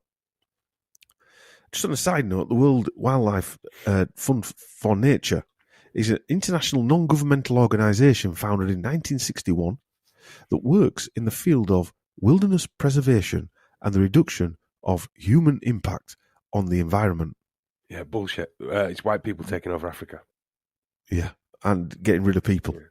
Well, the World Wildlife Foundation is the world's largest conservation organisation with over 5 million supporters, I like that, worldwide, working in more than 100 countries and supporting around 3,000 conservation environmental projects. They have invested over $1 billion in more than 12,000 sites since 1995. Its founders are Prince Bernhard of the Netherlands, who was a member of the SS and had joined the Nazi Party before the war. Also, one of the founders is Prince Philip, Prince of Darkness, Duke of Edinburgh, or should I call him Philip Mountbatten? He got in trouble after he became like the patron of that because there was a picture of him with a shotgun with his foot on the head of a lion. That's true. You can still find it. So I mean, fucking the hypocrisy is just beyond the pale. Yeah, exactly. Then Sir Julian Huxley was one of the founders as well, and Godfrey A. Rockefeller. Nothing to see here. Nothing. So they basically take these massive swatches of land in Africa, right? And they show you those, and all over the world. Show you those pictures of those sweaty poachers with rifles. They're just trying to poach these animals, but no one's allowed in these acres and acres of land. Yeah. Nothing dodgy there at all. Just basically locked them down. Basically locked them out of their own land. Basically, through the idea of conservation. Total, the organisation has more than $400 million in net assets, including ownership of a massive building in Washington that rents office space to many prominent figures, including Barack Obama. It's got revenues of $350 million a year. As president and CEO of the World Wildlife Fund, Carter Roberts' last salary was $953,130 or £748,000. Fucking hell. In return for his efforts, according to Charity Watch, that's what he got. World Wildlife Foundation, with 55% of the funding from individuals and 19% from government sources like the World Bank, etc., and 8% from corporations.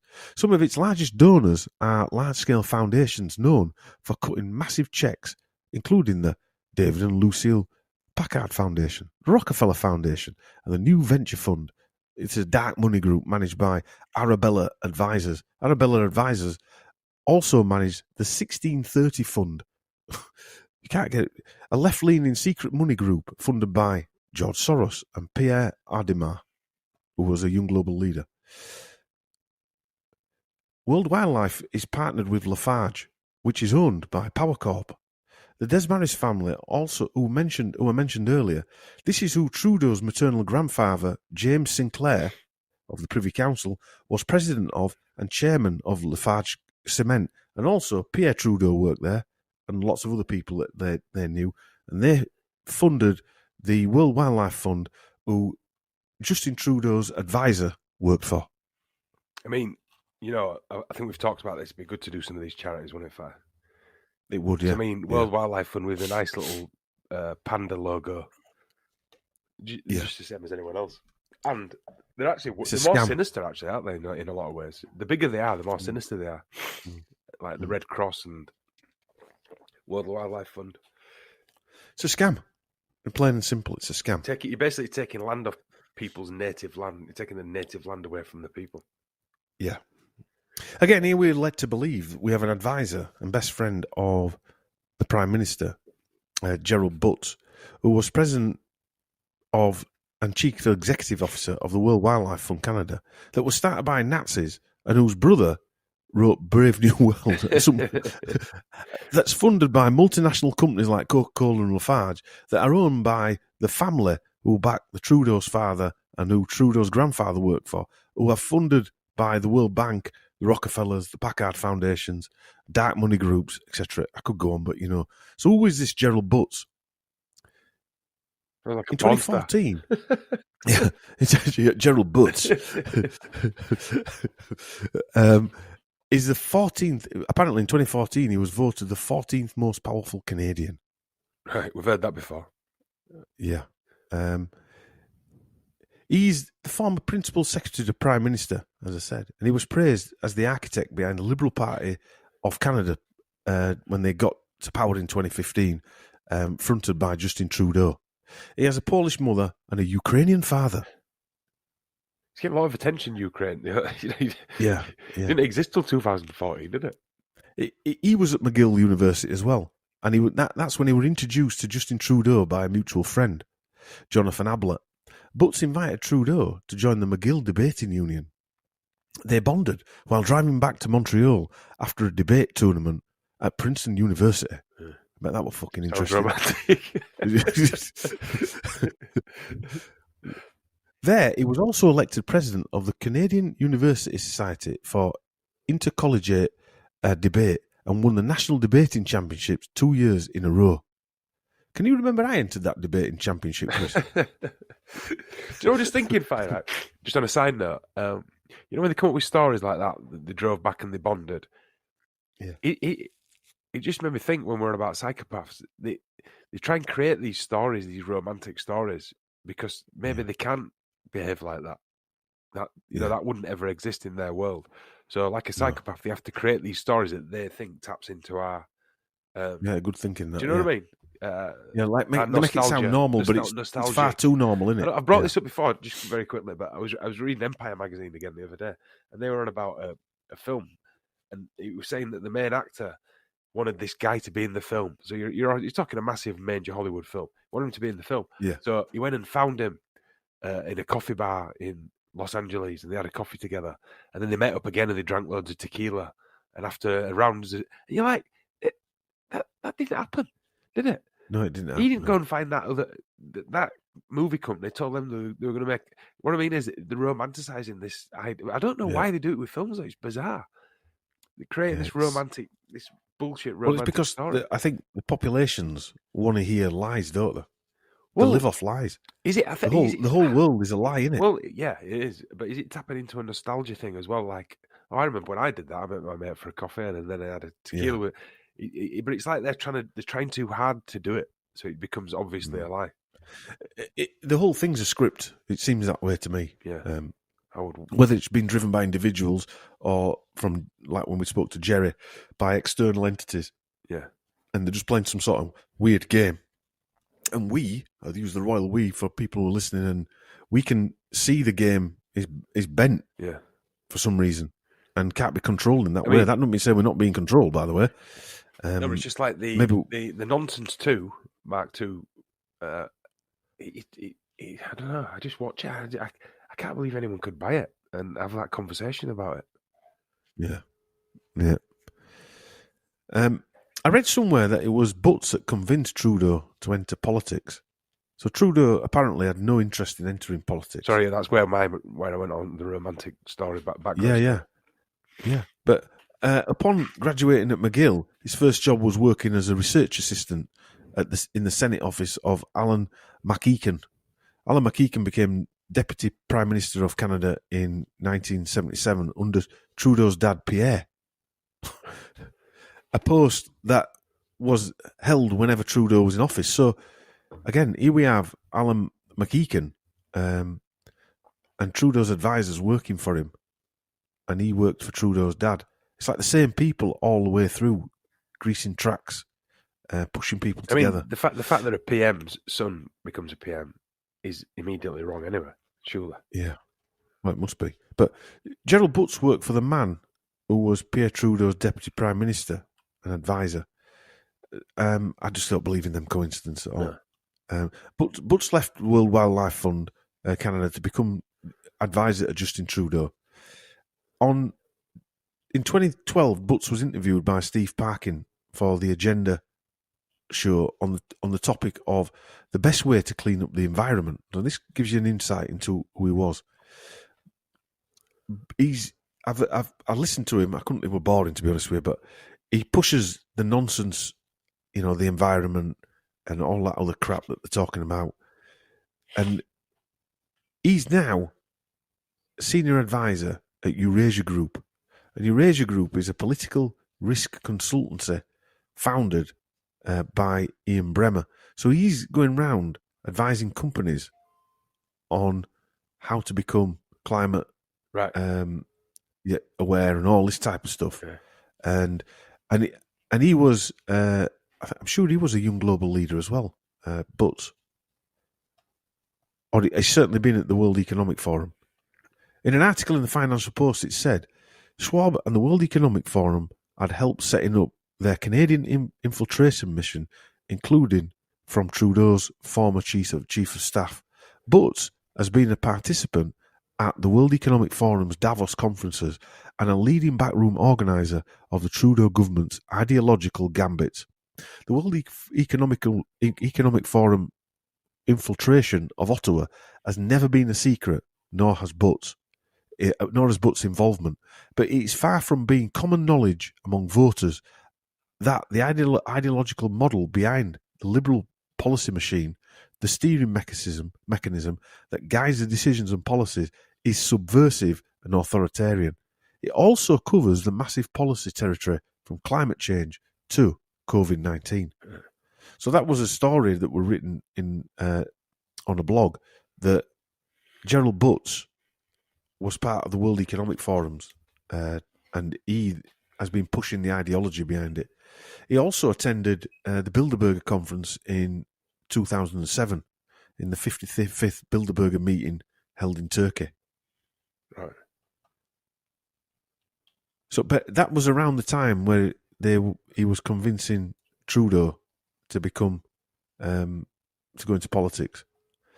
Remember, Damaris Senior and Trudeau Senior were Bilderbergers too. Let's make no mistake, Butts is a good friend of Trudeau. The pair are close. Butts managed and masterminded Trudeau's election campaign. Butts, as always, has the right connections. We're just always led to believe that all this stuff happens by chance, aren't we? Yeah. Like I was trying to say, a pretty romantic story. Cup of coffee and a tequila, and it just you can't have all that happening there and all the links to happen by chance. No. It just don't work that way. No. One interesting, or a couple of interesting stories, or a strange story. Another friend of Trudeau's is not someone he will be staying in touch with. Christopher Ingvaldsen, born November 1st, 1969, is a Canadian teacher and former international field hockey player. He was the head of Social Studies Department at St. George's School, Vancouver, until he was fired on June the 4th, 2010, after being arrested and charged with 4 counts relating to the possession and distribution of child pornography. On March 28, 2012, he pled guilty on 2 of the 4 counts. Why am I bringing this up? Well, Ingvaldsen spent 8 years teaching at West Point Grey Academy, a Vancouver independent school, where he became the head of Social Studies Department in his last few years there. Justin Trudeau taught French at the West Point Grey Academy from 1999 to 2001, during Ingvaldsen's tenure there. Trudeau had been Ingvaldsen's roommate in the school at Douglas Lodge during their time as colleagues. Ingvaldsen was jailed for 3 months. Trudeau was also unwisely photographed in wearing a blackface during his time as a teacher at this Grey's Academy. Trudeau left quite quickly, sort of like halfway through a term, which is unheard of, because this is a private school, this.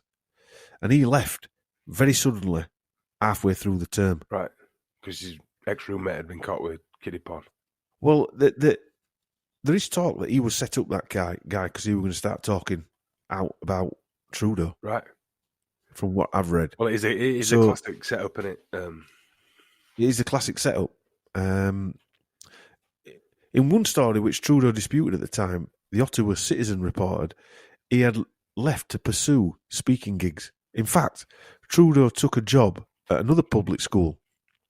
Trudeau's 2014 biography said that he had a values dispute with school administration over an article in the school newspaper about dress codes, and that he took a public school job shortly afterwards.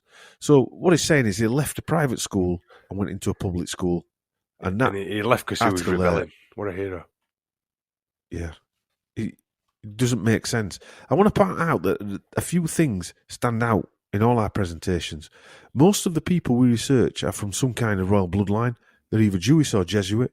Most have gone to blue blood universities or elite prep schools like Eton. Most are supporters of eugenics and population control, and they all portray friendship and goodwill towards all humans while doing the exact opposite. In this case, Trudeau ticks every single box: bloodlines, Jesuit school, McGill University, eugenics, and population control. Justin Trudeau is the 23rd Prime Minister of Canada, and he's led the party since 2013. That's not a long time to be in Parliament then become Prime Minister, in my opinion. 2 years, basically. Right, yeah. Yeah? Just like Blair's rise. Speeded through. Never heard of him, had you, before he became Prime Minister? Never heard of him. It's a pretty rapid rise for someone who said he'd never enter politics. Yeah, well, if he says he's not going to do something, he probably will. Yeah. In the upside-down world that we live in. This is another strange part, Ian. I'll just go into a bit of his... as I said, he was born on December 25th, 1971, at 9:27. Yeah, why they've got that time there, I don't know. At Ottawa Civic Hospital. The hospital was championed largely by Harold Fisher following the 1918 Spanish nonsense pandemic. Interestingly, Trudeau's younger brother, Alexandre, known as Sasha, was also born, as I said, on the 25th of December 1973. Trudeau is of Scottish and French-Canadian descent. His grandfathers were businessmen Charles-Émile Trudeau and Scottish-born James Sinclair. Trudeau was baptised at the Notre Dame Basilica, where he gave that fantastic eulogy nonsense lie on his father, which marks his first public appearance in 1972. On the 14th of April 1972, Trudeau's mother and father hosted a gala event at the National Arts Centre, at which visiting US Prime Minister Richard Nixon said, "I'd like to toast the future Prime Minister of Canada to Justin Pierre Trudeau." To which Pierre Elliott Trudeau responded that should his son ever assume the role, that he hoped he would have the grace and skill of the president. Fucking hell. Yeah. Nothing's planned out. No, nothing's planned out. And why would he want the grace and skill of President Nixon? Well, to be fair, I mean, did he do anything different? He has, hasn't he? Yeah, but did he do anything different to any other president? In fact, he just got... He no. was the president to take a fall, wasn't he? Yeah. At least he didn't get shot. Trudeau's parents announced their separation in 1977 when he was just 5-year-old. His father was given custody of the kids. His mother, like Johnson's mother, had mental health issues. Of his mother and father's marriage, Trudeau said in 2009, they loved each other incredibly, passionately and completely. But there was 30 years between them, and my mum never was an equal partner in what encompassed my father's life, his duty and his country. So what he's saying is that because he was Prime Minister, basically it ruined their marriage. Yeah, why did she end up in two different stories there. We know why she ended up in a nut house, Chris. Because she started questioning what were going on. And this is a different story from some of the comments on some of the blogs that I were reading. So I'm going to read the blog out. The truth or the origins of this is unknown, but there is a theme running through all the way through this whole Trudeau story. Here goes. This is a comment from somebody called D, and in brackets an insider, on the blog site Planetary Liberation Community. I want to point out that these are not my opinions. These are on the blog site. While in university, friends from West Vancouver knew Margaret Sinclair and her family.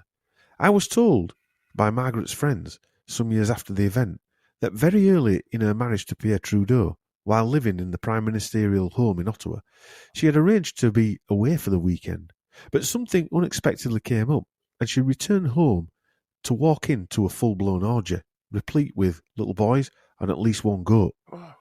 Let your imagination run wild, for apparently everything imaginable as well was well underway.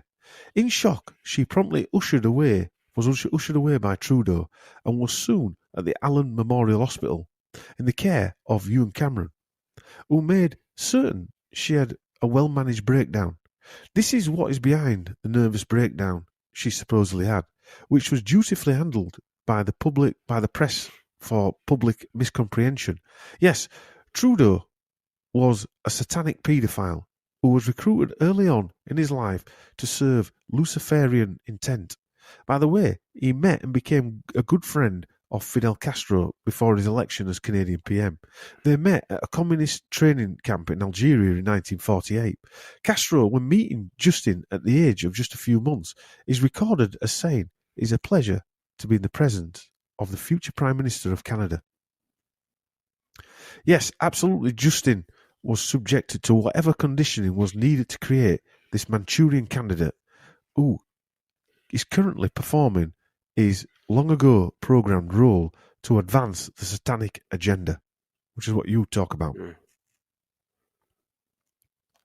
Well, like I always say, the isms, the communisms, the capitalism, all these they're just bollocks. And the goal is total domination, takeover by the Luciferian or Synagogue of Satan. And another one I read, this was from a lady called Kathleen.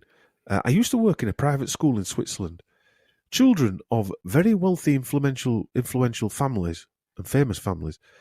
The children were of wealthy, influential and famous families. One German student bragged to me that his father was head of the Dracula Club, of which my Prime Minister was a member. Our Prime Minister at the time was Pierre Trudeau. I thought it was a very strange thing to brag about. There was something very dark about several of the families there.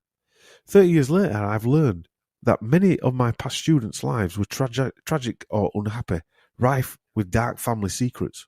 Right. I mean, yeah, we've kind of covered that, haven't we? That these kids are traumatized to lose any empathy. Yeah. And when we go into Pierre Trudeau deeply, we'll see that the way he met his wife Margaret was very strange, to say the least. Yeah. Very strange. That was just. So do you reckon his mum was just taken into an asylum and electrocuted till she shut the fuck up? She seemed to me, right.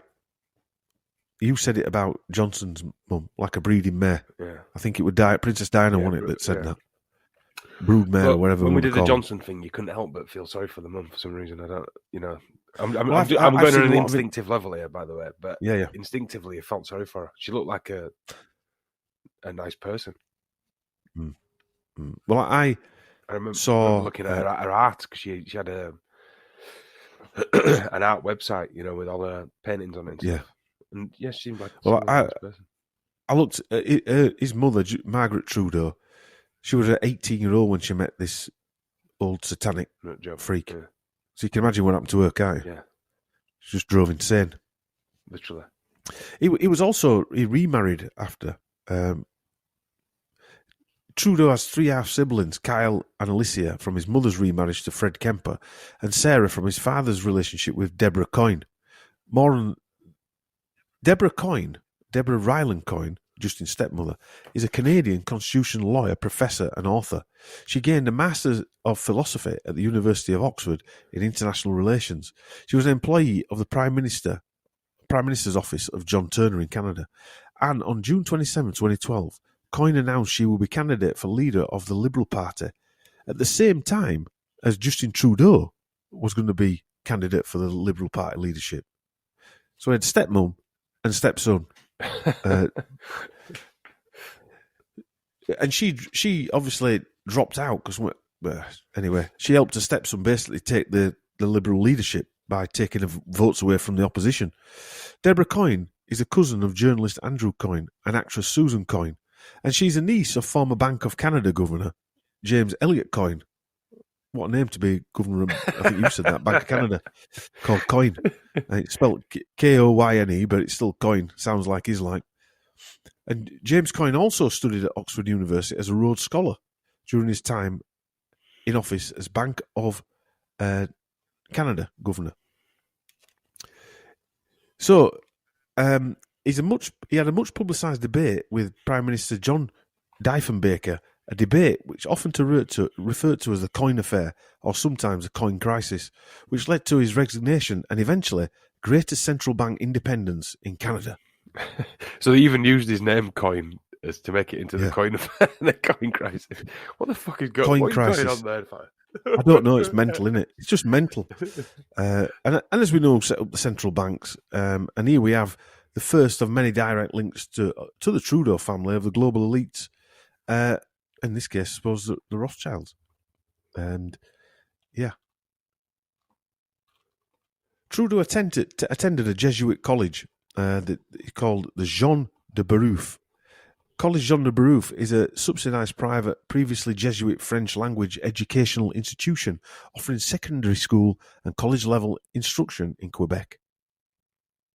It has produced more Canadian Prime Ministers than any other school in Canada. Founded by Jesuits in 1928, they're not even worried about saying that, the school has been secular since 1986. Of course it has. Although I personally think this type of thing goes on. It's a bit like the crypto-Jewish thing, where there's crypto-Jesuits as well. They say they're not Jesuit anymore, but really, it's still pushing. Yeah, but also Jesuit code. in the populist belief, Jesuit's not an evil thing. For it's just it's only in a conspiracy nuts world where Jesuits actually mean something. Didn't mean anything to most people. He graduated from McGill University in 1994 with a Bachelor of Arts degree in literature, and then in 1998 he acquired a Bachelor of Education degree from the University of British Columbia. It was at McGill, as I said, where he met Gerald Butts. After graduation, Trudeau stayed in Vancouver, where he became a substitute teacher at local schools, such as the Killarney Secondary, and worked permanently as a French and math teacher at the private West Point Grey Academy. Even though Trudeau went to this top-notch university, he was nothing special. From 2002 to 2004, he studied engineering at the École Polytechnique de Montréal, affiliated with the University of Montreal. I didn't find any a degree for this. And then he started a master's degree just after that for environmental geography at McGill. Again, but withdrew from the programme. Again, Dom, it's a repeating thing that we've seen throughout every single one of these people. None of them are actually that cleverly academic. Yeah. You know, I mean, not only did they not show any normal smarts, but they're not actually academics, are they? No. So it's almost like the qualifications they do get are forced upon them. The qualifications is the fact that they actually went to this school. Yeah. That's it. Yeah. Johnson went to Eton. Didn't say he got what he got there. No. Johnson went to Oxford. Yeah. You know, it didn't say what he got there. No, didn't matter. Well, it was irrelevant. No. That Christopher Ingvaldsen affair is a strange episode. There's another strange episode at West Point Academy too, involving Trudeau. The Buffalo Chronicle wrote in October 2019, Trudeau's West Grey accuser was much younger than first thought. Prime Minister Trudeau's underage accuser was younger at the time of their relationship than was first thought, her father says to the Chronicle. Some in public discourse pegged the accuser at 17-year-old. That is inaccurate. She was much, much younger than that, the wealthy Canadian businessman told the Chronicle yesterday. He was not party to the $2.25 million Canadian dollars, that is mutual non-disclosure, non-disparagement agreement that she signed in exchange for her continued silence on Wednesday evening, October 9th. What, so he paid someone out $2.25 million? What, on a sexual Canadian harassment charge? No, they had an affair, apparently. They had a relationship. Right. When she was younger than 17? Yes. So he's a paedophile? Well, the terms of the agreement prevent both the accuser and Trudeau from acknowledging any respect of their relationship. That penalty starts with a $500,000 fine or reduction, I would have thought, of that money. if breached. How does a world exist, right, where a guy is possibly a paedophile and she's not allowed to talk about it? And also is Prime Minister of Canada making decisions to destroy people's lives. Let's make it clear. And he can freeze people's bank accounts and do whatever he wants to. Yeah. And he can shove arm spears in children. Sorry, how old was he even if she was 17? He was teaching. Right. So, on a very normal level, he seduced a 17-year-old girl when he was teaching her. Yes, but she was younger than 17. She was younger than that. I think her father said much, much younger than 17. So, yeah, but even going on 17, and you're the teacher. Well, let's face it, what I mean is, Fatty, he's a teacher and he seduces a 17-year-old girl. He should not be in charge of anybody or anything, should he? Ever again. Bearing in mind how young she really was, we don't know because she can't talk about it because he gave her $2.5 million, wherever, to keep quiet. I mean, the fact that you silence him with $2.5 million means you shouldn't be the boss of anything. Apparently, he'd already paid her out in 2002 or whatever it was. This is what they said. Unbelievable. Trudeau's friends said at the time that the typically outgoing and exuberant young man was suffering through a bout of depression following his father's death in 2000 and his brother's death in 1997. Right. They postulate that anything improper was likely a result of his fragile emotional state at the time, not because of any nefarious character trait. Right, well, I don't want to be really rude, but fuck him. What about her? Going back to your psychopath thing. Fuck him. What about her? Yeah. How's she doing? Yeah. Going back to your psychopath thing, Chris, that is what psychopaths say. Yeah. It's all their fault. They've no empathy. I was so stressed and having such a bad time. Fuck you. Yeah. What about that young girl? Well, he was lonely and depressed for months. Lonely and depressed for months. Right. That one friend told the Chronicle. Right. One friend. Who's that friend? Who is there? Any evidence of anything? Gerald Butts. Right. Yeah. At the time, ironically, Canada's age of consent was 14 years old. Right. That's all right then. Yeah. In 2008, Prime Minister Stephen Harper had the law changed, rising it to 16. Trudeau's behaviour would have been illegal at the time. The Chronicle said, "We have not received," so this is the newspaper, "we have not received such a cease and desist letter from Mr. Trudeau." So what they're basically saying there is, they printed that and nobody's kicked off, so it's all come out and said, yeah. Trudeau has denied any wrongdoing and claimed that his sudden departure from the academy was done for career-related reasons. I thought it was because he had an administration disagreement with something that were printed in the school newspaper. What, someone call him Peter? No, but what I mean is he's given two reasons for him leaving. Yeah. Two different, yeah. He just upsets you, doesn't it? The upside down world we live in, where this scumbag can just pay some young girl off. I mean, don't get me wrong. Glad she got the money. Maybe, probably worked out all right for her. But just that they can just slime the way along, and we Well, again, Chris, what we're seeing is just like Johnson and Blair and a lot of other leaders, that this is the hold they've got over him because he'd already paid her off apparently in the 2000s. Then she rises a bit like that girl who Prince Andrew's just paid off. Yeah. He paid her off in the 2000s as well. But again, it's clearly just a ruse. So are you really paying these people off? Yeah. Is it because Justin Trudeau said, I don't really want to do that? And they went, funny enough, this girl's just come out of woodwork again.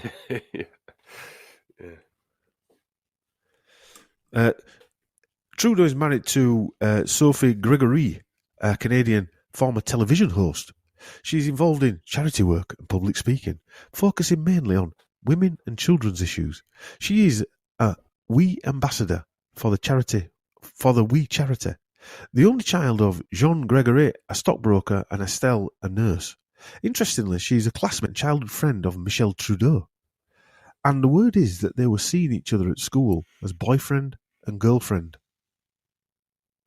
So what that means is that she was actually dating Michel Trudeau, the guy who died in the avalanche, right, and got pushed into the lake that were never found. You ain't talked about it Justin Trudeau, no, not yet. And then Justin Trudeau marries her. Wow. Just add a bit more extra creepy weirdness to everything. Yeah. She stated that her childhood was a happy one, noting that she was a good student and made friends easily and loved sports and the outdoors. However, beginning around the age of 17, she struggled with bulimia nervosa. Interestingly, she was the same age as Michel when he died. And when he died, she would have been 17. Just creepy, weird shit. Just creepy, weird shit. Yeah. So he died and she became bulimic. Yeah.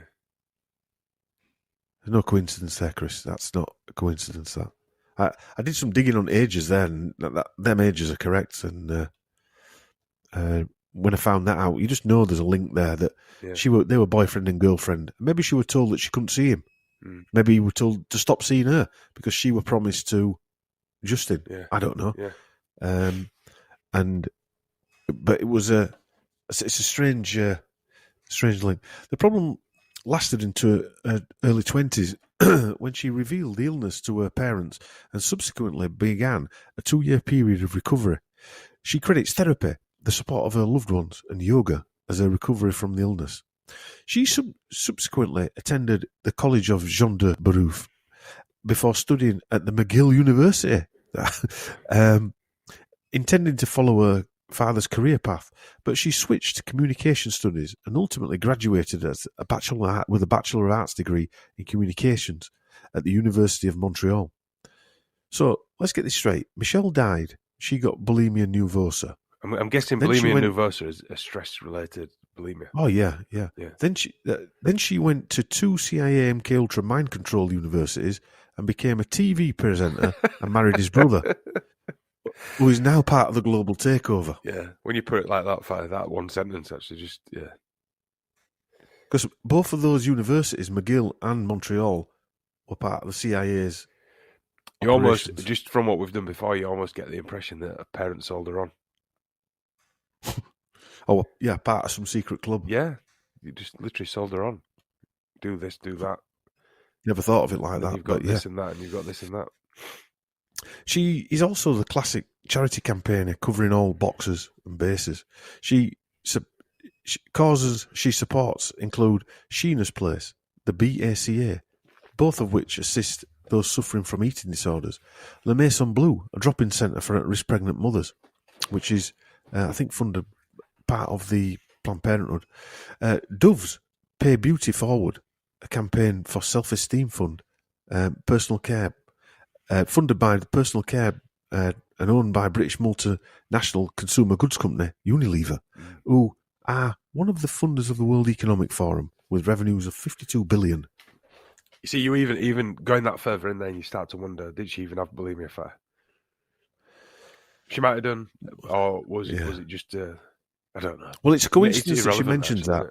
I actually see them as chinks in the armoury where a change happened. So she got to 17, she was a happy kid, she was saying that, and all of a sudden she got bulimia, which is exactly around the time where Michel died and his body was never found. Yeah.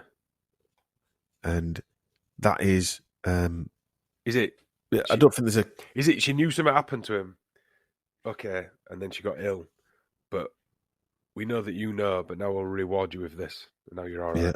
Yeah, well, whether she's all right, she got reprogrammed. Well, yeah, exactly. Yeah, who knows? She's also part of the Canadian Cancer Society, the Canadian Mental Health Association, the Women's Heart and Stroke Association. Fucking hell, she might be busy there. Every single one of them, isn't she? And WaterCan. As part of her work with WaterCan, Georgia travelled to Ethiopia in 2006 with her mother-in-law, Margaret Trudeau, who is the honorary president of the organisation.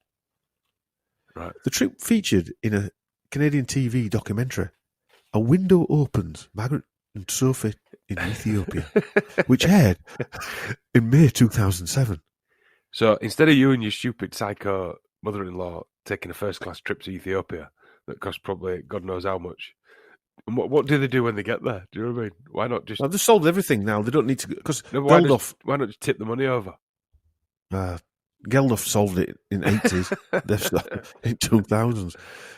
She's also part of the Women's Deliver charity, which is funded by the Gates Foundation. Fucking hell. SIF, Busy do you remember girl, that isn't SIF one? Yeah. Yeah. The Chanel Foundation. Chime for Change, which is funded by Gucci. Chime for Change. You Chime for Change. J&J, Unilever, Hewlett-Packard, Procter & Gamble, Oak Foundations, to name a few. One of the 10 founding partners of Women Deliver is International Planned Parenthood. Women don't deliver. Yeah. This is what she said. Our societies have taken profound steps towards a more gender-equal world, but at current rates, gender equality might not be achieved in our lifetimes. By denying women and girls their fundamental rights, we are preventing societies from reaching their full potential. It's funded by International Planned Parenthood, and they're worried about them achieving their full potential, Chris. Sophie is the National Ambassador for Plan Canada Because I'm a Girl initiative. The campaign is made to address the issue of gender discrimination around the world, and the official spokesperson for the Shield of Athena, which helps women and children dealing with domestic violence. They have 3 children together. One's called Adrian, actually, which, given the Sinclair name near Adrian's Wall, is an interesting name. One recent scandal that the Trudeau family was directly involved with while he has been Canadian Prime Minister was the We Charity scandal. Although Trudeau was clear of any wrongdoing, of course he was, because, I mean, if you can pay a young girl off $2.5 million Canadian dollars, then he can get away with anything. During a third ethics investigation surrounding the We Charity scandal, so they had 3 ethics investigations just to make it look like. And as we can see, he's up to his neck in it. So what is the We Charity? It was a Canadian political scandal regarding the awarding of federal contracts to We Charity to administer 912 million Canadian student summer grant program. So nearly $1 billion Canadian dollars. The controversy arose when it revealed that the charity had previously paid close family of Prime Minister Trudeau to appear at its events, despite him saying he didn't. The We Charity also used pictures of the Trudeau family members as celebrity endorsements in their application. Trudeau stated that the We Charity had been uniquely capable of administrating the programme as the only possible option, and that it was the civil service, not him, who decided that the We Charity was the best option. The Canadian federal government in 2020 gave $43.53 million contract to oversee $900 million for the Canadian Student Service Grant, but the decision was reversed after ties between the organisation and the Trudeau family, including payments to Justin Trudeau's wife, brother and mother. Bloody hell. The We Charity, formerly known as Free the Children, is an international development charity and youth empowerment movement founded in 1995 by human rights advocates Mark and Craig Keilberger. The organisation implemented development programs in Asia, Africa and Latin America, focusing on education, water, health, food and economic opportunity. Charity Intelligence Canada is a registered charity that does charity assessments of over 750 Canadian charitable organisations, reported demonstrated impact per dollar of We Charity as low, and issued a donor advisory. We Charity misled donors about the school they built in Kenya. Far fewer schools were built than were funded by donors. But these 2 brothers who want to save the world by scamming everybody, who are they? Craig Keilberger was awarded the Order of Canada, the second highest honour for merit in the system in Canadian human rights. He's a Canadian human rights activist and social entrepreneur. He is the co-founder with his brother Mark Keilberger of We Charity, as well as We Day and the independent social enterprise Me to We. In 1995, when Craig was only 12 years old, he saw the headline in the Toronto Star newspaper that read, "Battled Child Labour, Boy 12 Murdered." The accompanying story was about a young Pakistani boy named Iqbal, a child labourer turned civil rights activist who was killed for speaking out against the carpet industry. Mark, who was aged 13 at the time, became involved in environmental activism, founding clubs and starting petitions. Bollocks. Fucking more romanticised bullshit stories. Greta Thunberg, innit? Spin-off company Pt1 is a for-profit company selling lifestyle products, leadership training and travel experiences, which is a slight contradiction to their activist roots. In fact, in October 2018, Jaron Kerr, writing for the Canadian news site Canadaland, argued that Pt1's partnership with Walgreens, whose parent company is Boots Alliance, is Walgreens Boots Alliance, obviously they own Boots, owns retail pharmacy chains Walgreens and Boots, as well as several pharmaceutical manufacturing and distribution companies, with the total revenues of just under 140 billion Canadian dollars, or American dollars, sorry, a market cap of just under $40 billion. So these guys run a charity that provides food and all this type of stuff, and then they get sponsored by companies who they can spend their charity money with. This is who the Trudeau's linked with. I think one of them were part of Young Global Leaders in 1998 as well, and and they were part of the Schwab Foundation for Social Entrepreneurship in 2008 as well. You can't make this stuff up if you wanted to, Chris, could you? No, you couldn't write the script. Same story. They're going into Africa, trying to help people, but in reality, they start a charity up, selling giving pharmaceutical products away, when in reality they're raising money and then sponsoring another company by a pharmaceutical company. Yeah, same shenanigans we see time and time again. And one of the companies were Hershey's and Kellogg's, which have been accused of sourcing chocolate and palm oil using slave child labour. I'm not laughing at child labour. I know. Yeah. But it doesn't matter because he's World Economic Global Young Leader, so he's obviously all right. Because all they talk about is not having child labour and freedom for everybody and freedom of choice and Yeah. You just realise more and more the level of doublespeak. Everything that's good in their the way they label everything is just it's the exact opposite, isn't it? Everything is exactly turned around and opposite to everything they're saying it is. Yeah. One thing I want to mention, that the Trudeau family has the Trudeau Institute and the Trudeau Foundation. The Pierre Elliott Trudeau Foundation, called the Trudeau Foundation, is an independent, non-partisan Canadian charity. Sounds good, doesn't it? Founded in 2001 by friends and family of Canadian Prime Minister Pierre Trudeau.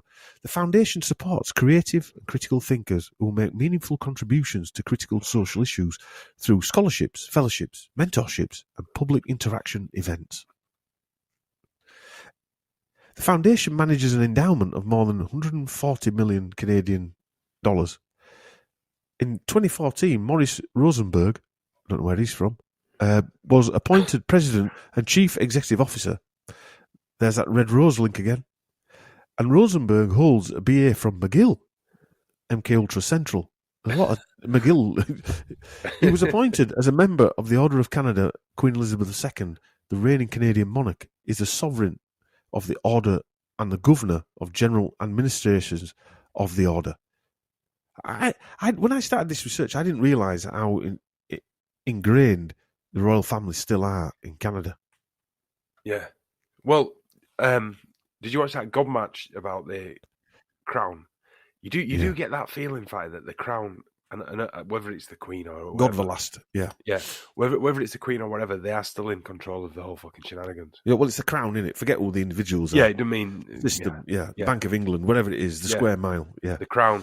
Yeah. He's still running the fucking whole world. You do get that feeling, don't you? There's an American angle to the Trudeaus as well, which will come into in the next one in the Bloodlines. The Trudeau Institute is an independent, not-for-profit biomedical research centre. Trudeau scientists work to discover the basic rules of governing immunity, the body's natural defence system. It's from their website. The Institute presently employs 8 research teams comprising of 7 PhD scientists, each studying some aspect of immunity. Their studies focus on immune response and major infectious diseases such as influenza, sepsis, tuberculosis, as well. There's a big rise in those things at the moment. Nah, Chris, you're just making it up. As well as on the role of the immune system in cancer, asthma, allergy, arthritis, colitis, multiple sclerosis, and aging. Again. Aging. Aging. Yeah. Sounds like eugenics to me. Yeah, Shared facilities. Don't get old, you fucker. Yeah. Shared facilities include animal, flow cryometry, and molecular biology. Could go on, but I mean, when it's a common interest in immunity and shared use of cause and experimental models is intended to foster a collaborative research environment. The Bill and Melinda Gates Foundation have funded this in the past, and a chap called Gary Trudeau is honorary trustee, and we'll come to him in the next episode.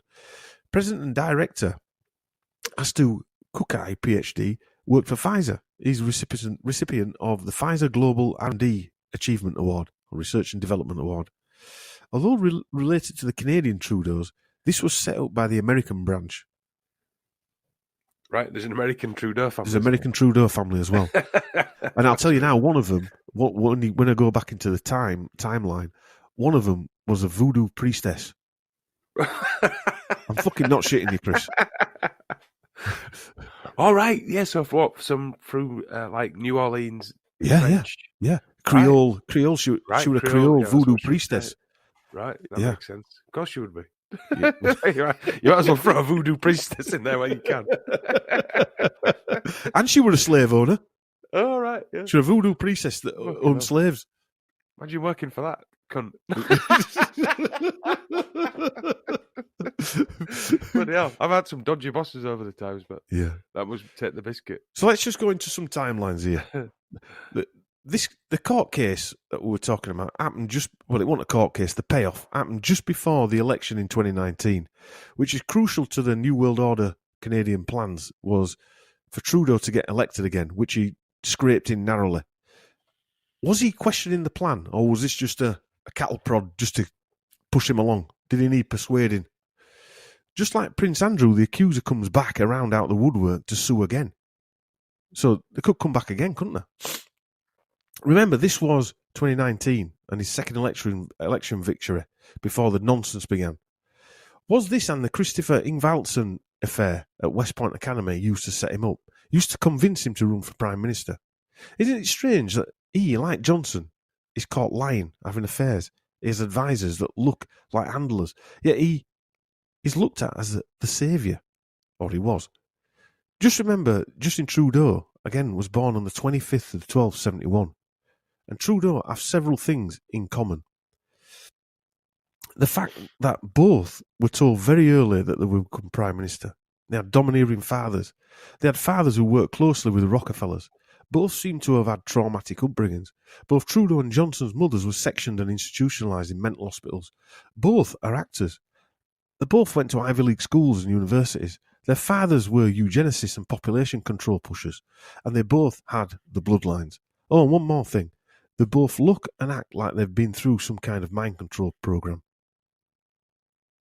You know, though, I look at Trudeau and I don't feel much sympathy for him for some reason. You could sort of sympathise with Johnson, couldn't you? Yeah, I'm not saying I do, but like you said, you can sympathise with the child, not with the man. And maybe you could sympathise with the Trudeau child, but maybe you're just an arsehole child. Some kids are arseholes, aren't they?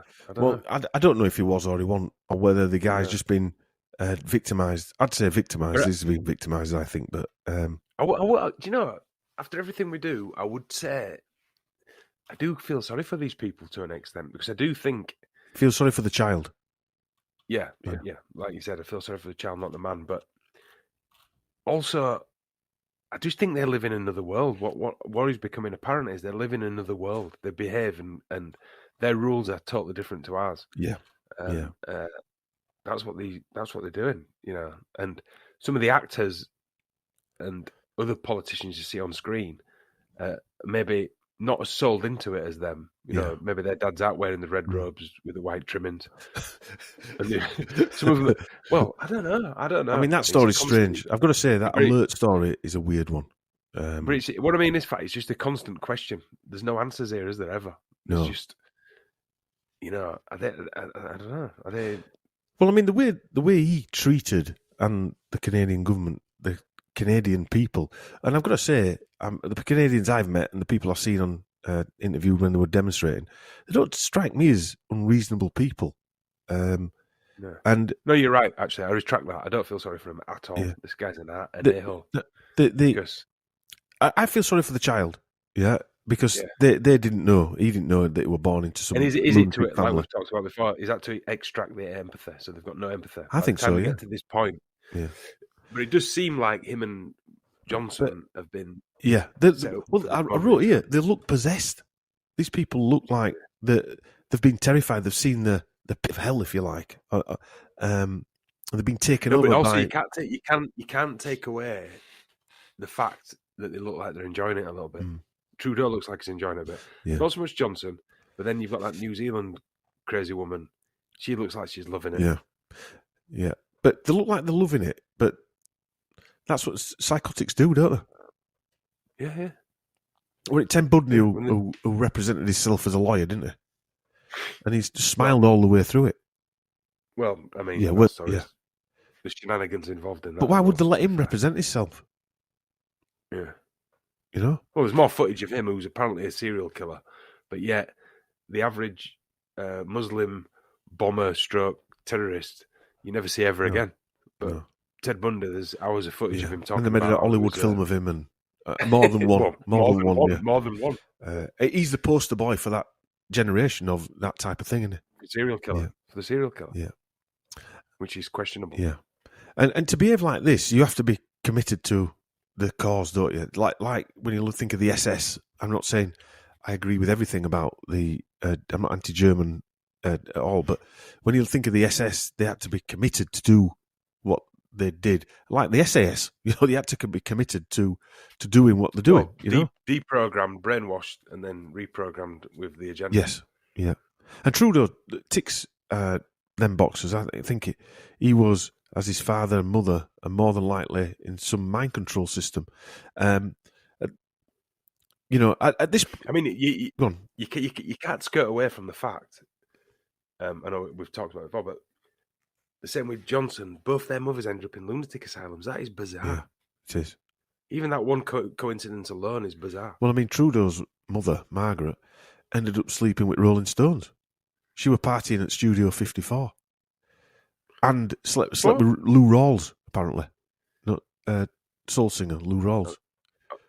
Right. But I mean, what? And Edward Kennedy as well. And and quite a lot of other people.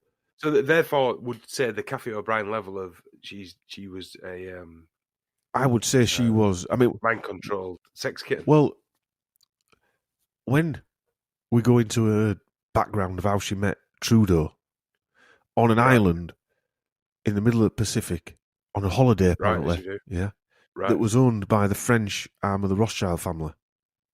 Right. Yeah. Right. Okay, that's what. And they accidentally bumped into each other, and he was infatuated with her. Right. You have tequila and a coffee. It's just and.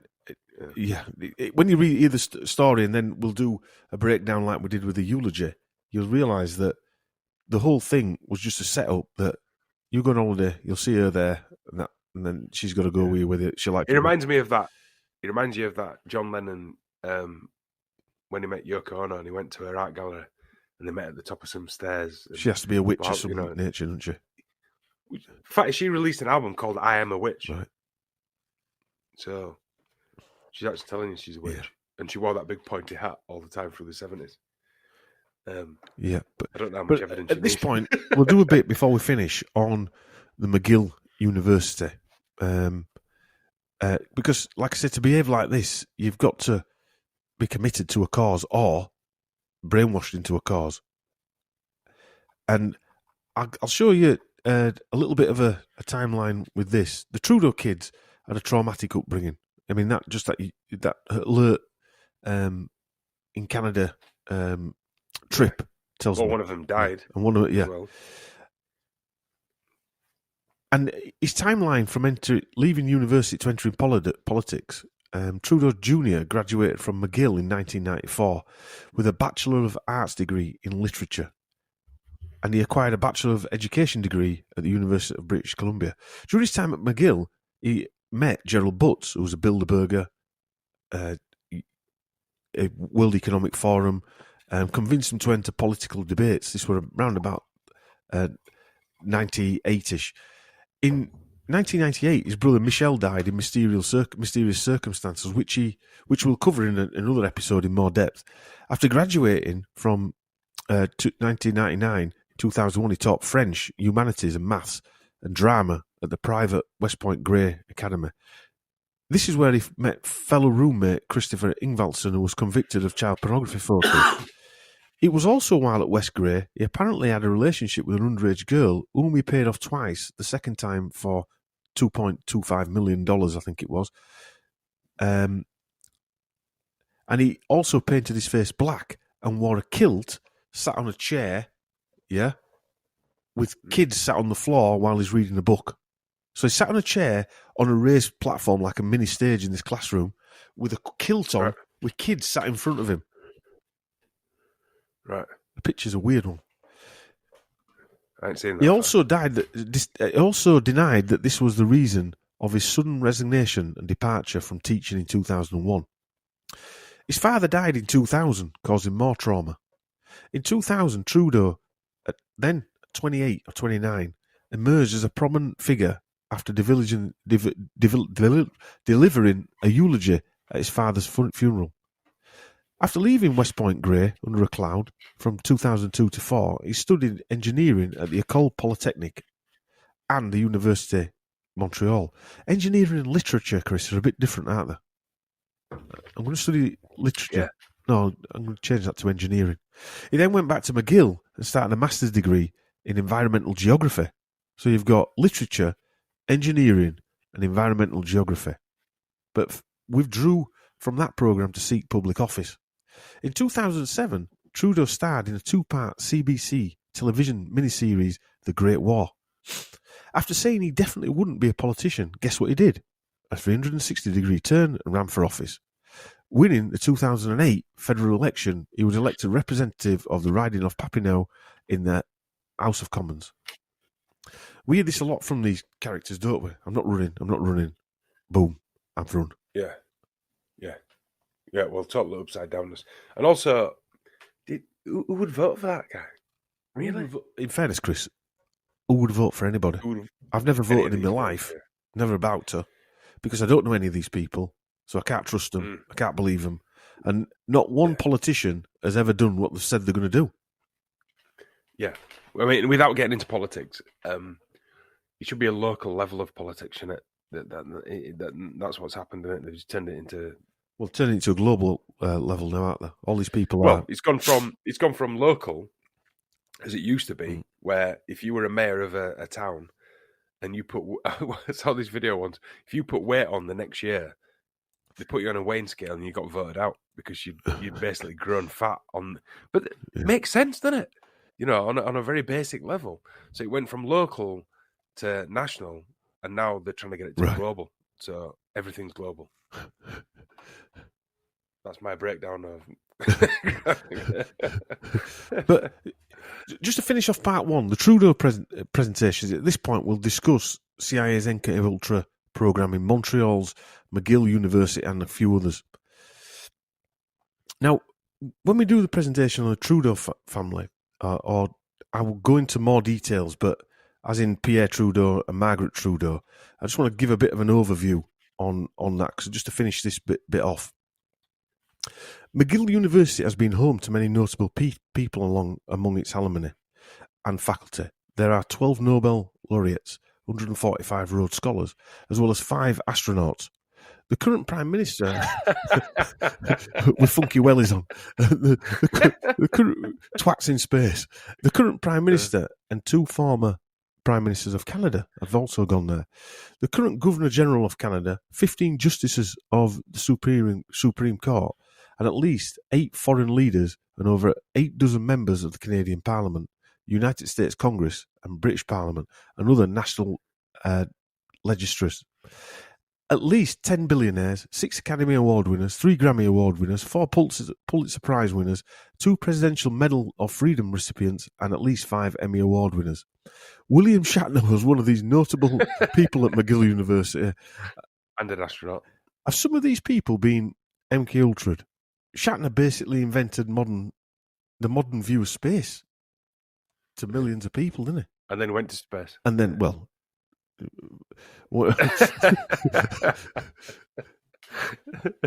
whether he went to space or not, we don't know. But let's just say he went somewhere.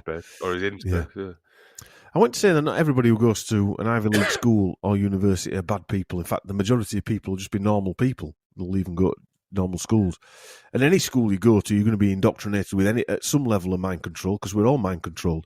But what we're talking about here are people who have basically been practiced on, that have had the full washings, if you like, or mind washings. Remember, these people are chosen, picked out and groomed for service, either via family bloodlines or favourable behavioural traits. I look at it as successful peasants. You can be a successful peasant, and a lot of people from working class backgrounds are willing to do anything to climb up the ladder. Yeah. And I always think we're like musicians and actors and stuff. That's why they get them young. Because if you ask the 21-year-old me, right, right, I was trying to make sculptures and art or whatever. I will make you a millionaire, and if you do this, this, and this, I'd probably have gone yes. Yeah. Okay. Yeah. That's the 30, 40-year-old you. You're like, fuck it off. I Do you know what I mean? What the strings attached? Yeah, exactly. You start to look at things a little bit differently. Yeah. When you're a kid, hence the 27 Club with the music thing. Yeah. Do you know what I mean? Yeah. You'd buy into it, wouldn't you? If someone went up to you at 20 years old and went, "I'm gonna make you rich if you do this.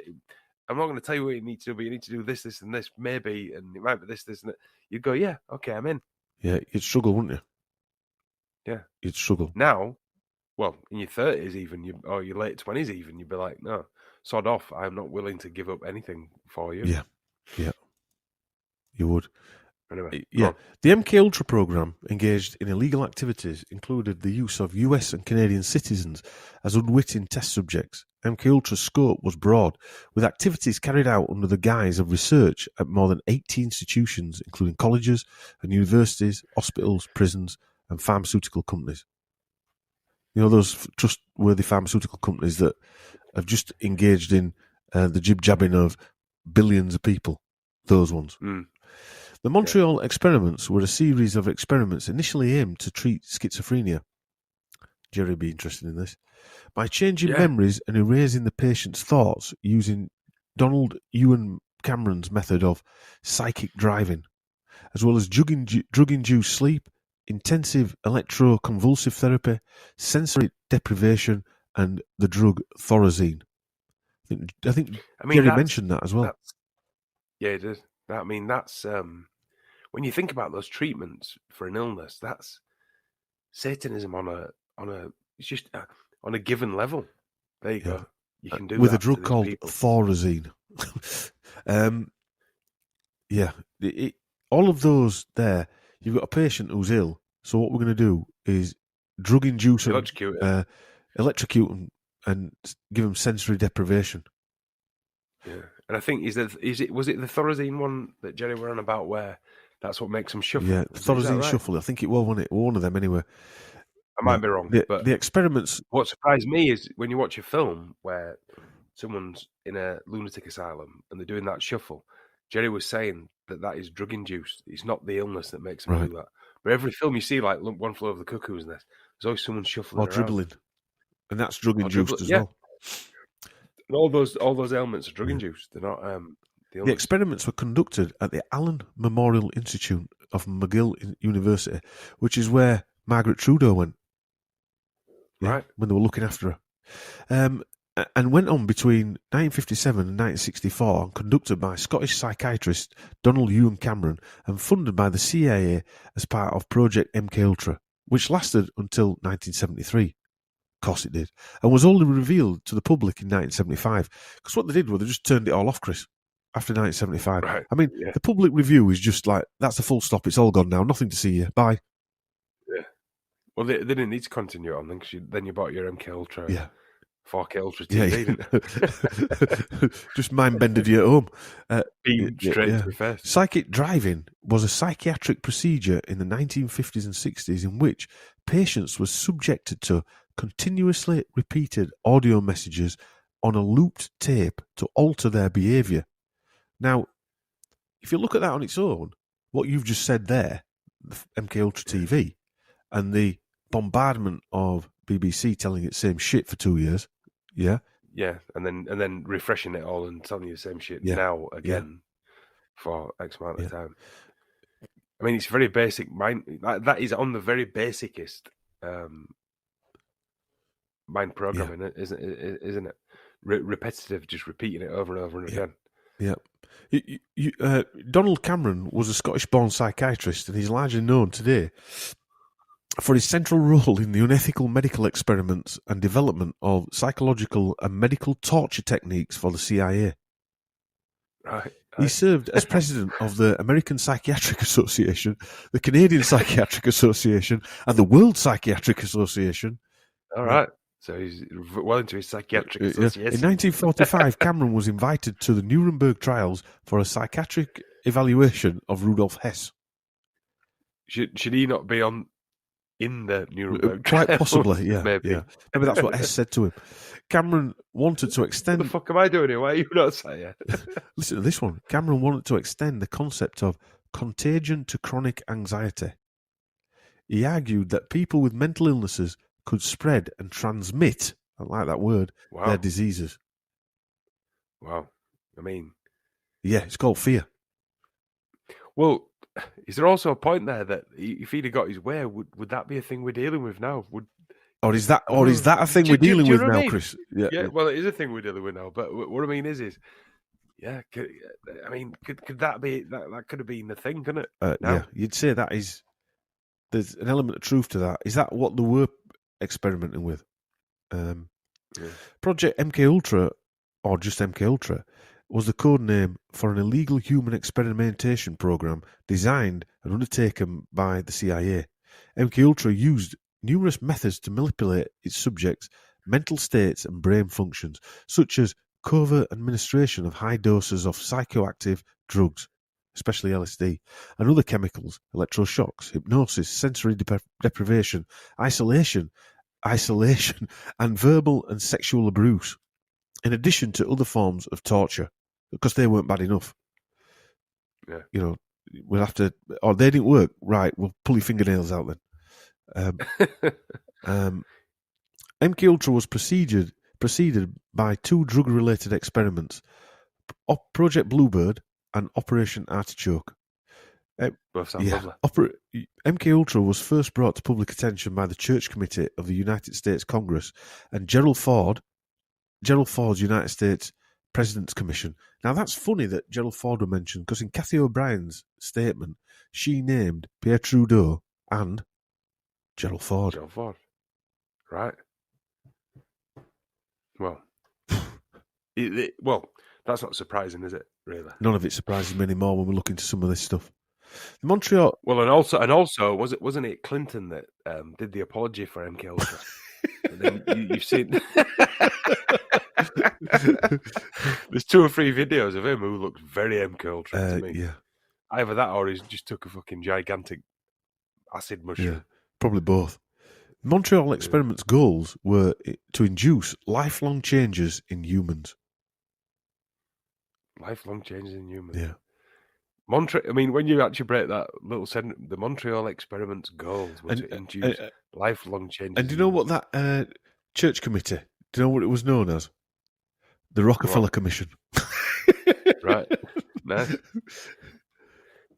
The drug of choice was chlorpromazine, CPZ, marketed under a brand Thorazine and Lagatil.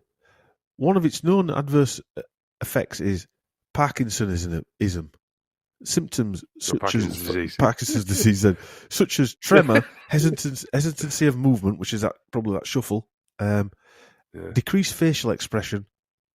I mean, just look at Biden. Yeah.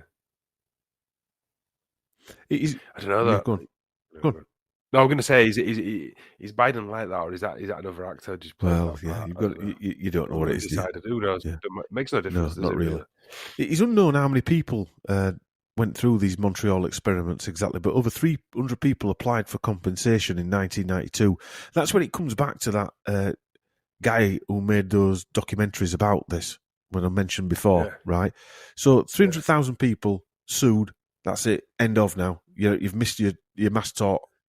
Just like the cigarette companies, just like the pharma companies, when they pay out, that's it. Nothing to see again here now. We've paid people out. So they made the documentary. They paid that X amount of people out. Now it's all over. None of them are given informed consent about the procedures or were made aware of the experiment. That experiments were being conducted. So this was gross violation of the Nuremberg Code, a code of ethics set up after the World War II. Which, when you think about it, we've just gone through the same thing on a scale that you can't even imagine. But children and adults from many social backgrounds were treated, most of them for up to 3 years. Disgusting.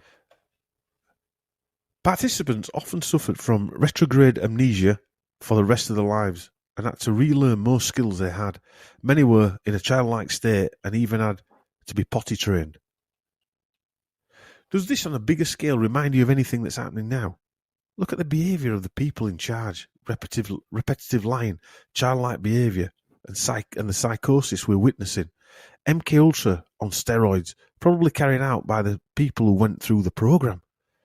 There is no clear evidence of what really happened in the Montreal experiments and all the other experiments around the world. None of Cameron's personal files concerning his experiments survived. No, I think they went up with blueprints at rockets. NASA. Other documents which would verify the Montreal experiments either no longer exist or are still classified. Both Pierre Trudeau and Justin Trudeau went to McGill. Justin went twice, and after the second time he wanted to be a politician. Margaret Trudeau was placed in the Allen Memorial Institute, also known as the Allen. It is a former psychiatric hospital and research institute. It is situated on the slope of Mount Royal on McGill University's downtown campus on the Golden Square Mile of Montreal. Although currently a respected institution, the institution is also known for its darker role in the CIA's MKUltra project. She was under the care of psychiatrist named Dmitry Pavitniki, who was trained by Dr. Donald Ewan Cameron, because obviously you keep employing his staff, wouldn't you? Who ran the CIA brainwashing experiments. You can't make this stuff up, can you? Just so we're at the end now, Chris. There's lots to take in there, and that was basically Trudeau 1.0, the Manchurian Candidate, was really as you've seen, bits of everything. There's no way he could put everything. There was that much information. He just couldn't put everything in there. It would have literally gone on. I mean, this has gone on for best part 2.5 hours. So that would literally have gone on for hours and hours and hours. The next one. And just on a level of something I find weird. Well, not weird. Something surprising is like us conspiracy nut jobs who've gone on about MKUltra forever, but it's actually admitted. It's admitted as a thing. They're just not told you how big a thing it was. Yeah, like I said, Clinton openly admitted it in the late 90s, was it? Like that. But you mentioned that to someone that it exists, and you're a conspiracy nut job, and like we've devised before, MKUltra, 4K Ultra TV. Yeah, it's a brainwashing program. Yeah, well. I mean, I've not much more to say on that. I mean, it's been, like I said, it's 2.5 hour. There's quite a lot of information in there, and there's quite a lot to take in. But the next one for me, as far as research goes, it's probably my favourite thing I've researched, really, if you can say it's a favourite. But forgetting who these people are, the genealogy and the bloodline is I quite enjoy looking into that, and that is. One of them, to me, just answers every single question on this family, on why this guy, for some reason, is here now. Who's that? Trudeau. The bloodlines of, I mean, we'll come back to the colour red, the roses. Bloodlines of Trudeau, you mean? The next one will be called Trudeau 1.1 Sub Rosa, which means under the rose. Which again ties back to his red. Yeah. And he's not interesting at all. The fact is that for some reason, that bloodline goes into Fritz Springmeier's books and everything. It's just the whole thing is just layered. I mean, even if his father is his father and not Castro, right? Right. Let's just forget the Castro part. Let's just say it's Castro's son, for argument's sake. But Pierre Trudeau had to pretend that he were his son because they wanted it to look like it was the Trudeau bloodline. Well, again, like we were saying before, they operate in a different world, so maybe for them that's normal. Just to do that, you know. Because as we read in some of those books by Shelby Downer's book, these kids are just palmed around, aren't they? Yeah, it's a different world. That's the point. It's a different. We would world. never understand that world. Never. No, I don't think we're ever supposed to. I mean, it's like the Princess Diana thing. Was she the broodmare? She didn't have a clue. Her family did, and they just gave her up to be that person, to have those kids, then die as a sacrifice. Who knows? Yeah. You know. But there's definitely a parallel world going on there, and we're not part of it. No, we're not part. We're seeing glimpses of it because. Look, I don't want to be part of it. We're part of the world, but we're not part of their world, and we're not part of. But we can see glimpses through people's research and what have you. And if I'm honest, if this sinister world does exist, right, that us crazy nut jobs talk about, and just the fact that you've gone through all that research and talked about it, therefore, it's diluting their world. Yeah. There's no other way about it. Yeah, well, it's shining a light on it, definitely. We're shining a light on it. I didn't want to use that terminology because it's but it's diluting it, isn't it? It's exhausting. Yeah, it is. It is. You know, so something they've kept hidden for all this time. Lifting that rock up, interweaving and lifting that rock up. I don't know. Did things like this stop the scamdemic? You know, who knows? We'll never know. Like we always said, the revolution won't be televised. Did the fact that people have discussed this stuff? Well, make have you seen recently that video of Madonna? No. Right. Well, there's a weird video of Madonna. I'll try and dig it out and send it to you. He's related to Madonna. Right. He's related to Justin Bieber. He's related to Celine Dion. Yeah. He's related to loads of actors. Again, so is the 1% these people that we see on TV and in his face?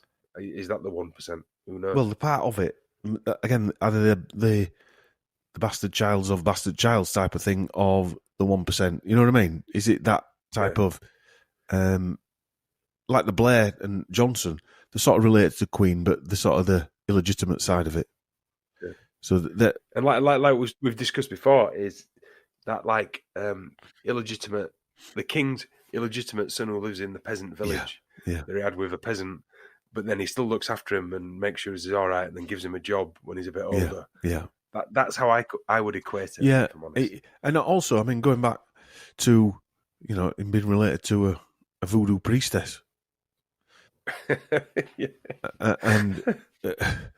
and the fact the Canadians that came over here were Masons that were called Trudeau. Well, but also, is there a story there that Masons were good at one time? Because I mean, I don't know. Who knows? I mean, because my missus's dad was a Mason. Yeah, but you're talking lower echelon Masons now. Yeah. Whereas back then, a stone mason. No, but what I mean is, there wouldn't have been as many of them. What I mean is, a mason is someone who builds things out of stone. Stone stays around for a long time. So what I mean is, if you're a stone builder and you were going to re-inhabit a country like America, you would send the masons over there to start chiseling stone and make stone buildings. You know, that makes sense. But it's a bit like we were saying, not all masons are going to be satanic weirdos. No, Lou's dad's not a satanic weirdo. Yeah. I mean, I'll tell you a funny story, actually. She said he went to a lodge meeting once, and him and his mum, her mum had had an argument, and they wear white gloves. She cut all the fingers off his white gloves. So he got up to do a speech and put these gloves on, and they were like fucking fingerless gloves. Awesome. But also there's a lot of Masons in Halifax and Huddersfield, and they literally, because I used to do outside catering for them, and they literally, they. Well, where our clinic is in Halifax, somebody said, "Is your clinic near the Masons Hall?" And I've said, "I don't know. Where's Masons Hall in Halifax?" I don't. So they knew that we were a Masons. Those little lodges. They basically, a load of businessmen got together, and then they said, if something happens, if he dies, then we'll look after his family. Or a bit gangsterish, to be fair, without a doubt. But I'm sure there are good ones and bad ones. But then when you go to the higher echelons, echelons, I'm trying to say, of Masons, then you're in a different world. You are. I always remember one of those, Muslim shootings in London, and the helicopter came down, and it was a red helicopter, and it had the Mason sign on the side of it, and then you just think, we're in a different world here. They're communicating with other things other than us. Yeah, because anybody else would think that red helicopter, it's got a nice badge on it, and it's coming to rescue these people. Yeah. And then you look at the Hoover Dam with that big Mason sign on it. I don't know. It just get weird. Yeah. But then, that's why you've got first degree up to. Anyway, we'll see next time the lineage that we talk about, because I'm sure Chris will enjoy it, actually, because for me, I was just going, what? Wow. It was just it were just the whole concept of it, and how much information is out there from various blogs and researchers and books and things like that people have looked at on this guy. It's because I don't know, he's not that good, is he? You know what I mean? He's not. What's he got to offer? Really. The stuff he's talked about around him is interesting. Yeah. Him himself is not. No, interesting he's not interesting at all. Anyway, like Blair, like John, like all these cretins. Yeah. Anyway, nothing interesting. We'll wrap it up there. Remember, if you want to listen to this, go to sheepfarm.co.uk podcasts to have a listen to this. Thanks for tuning in. Take it easy. We'll see you next time. Bye.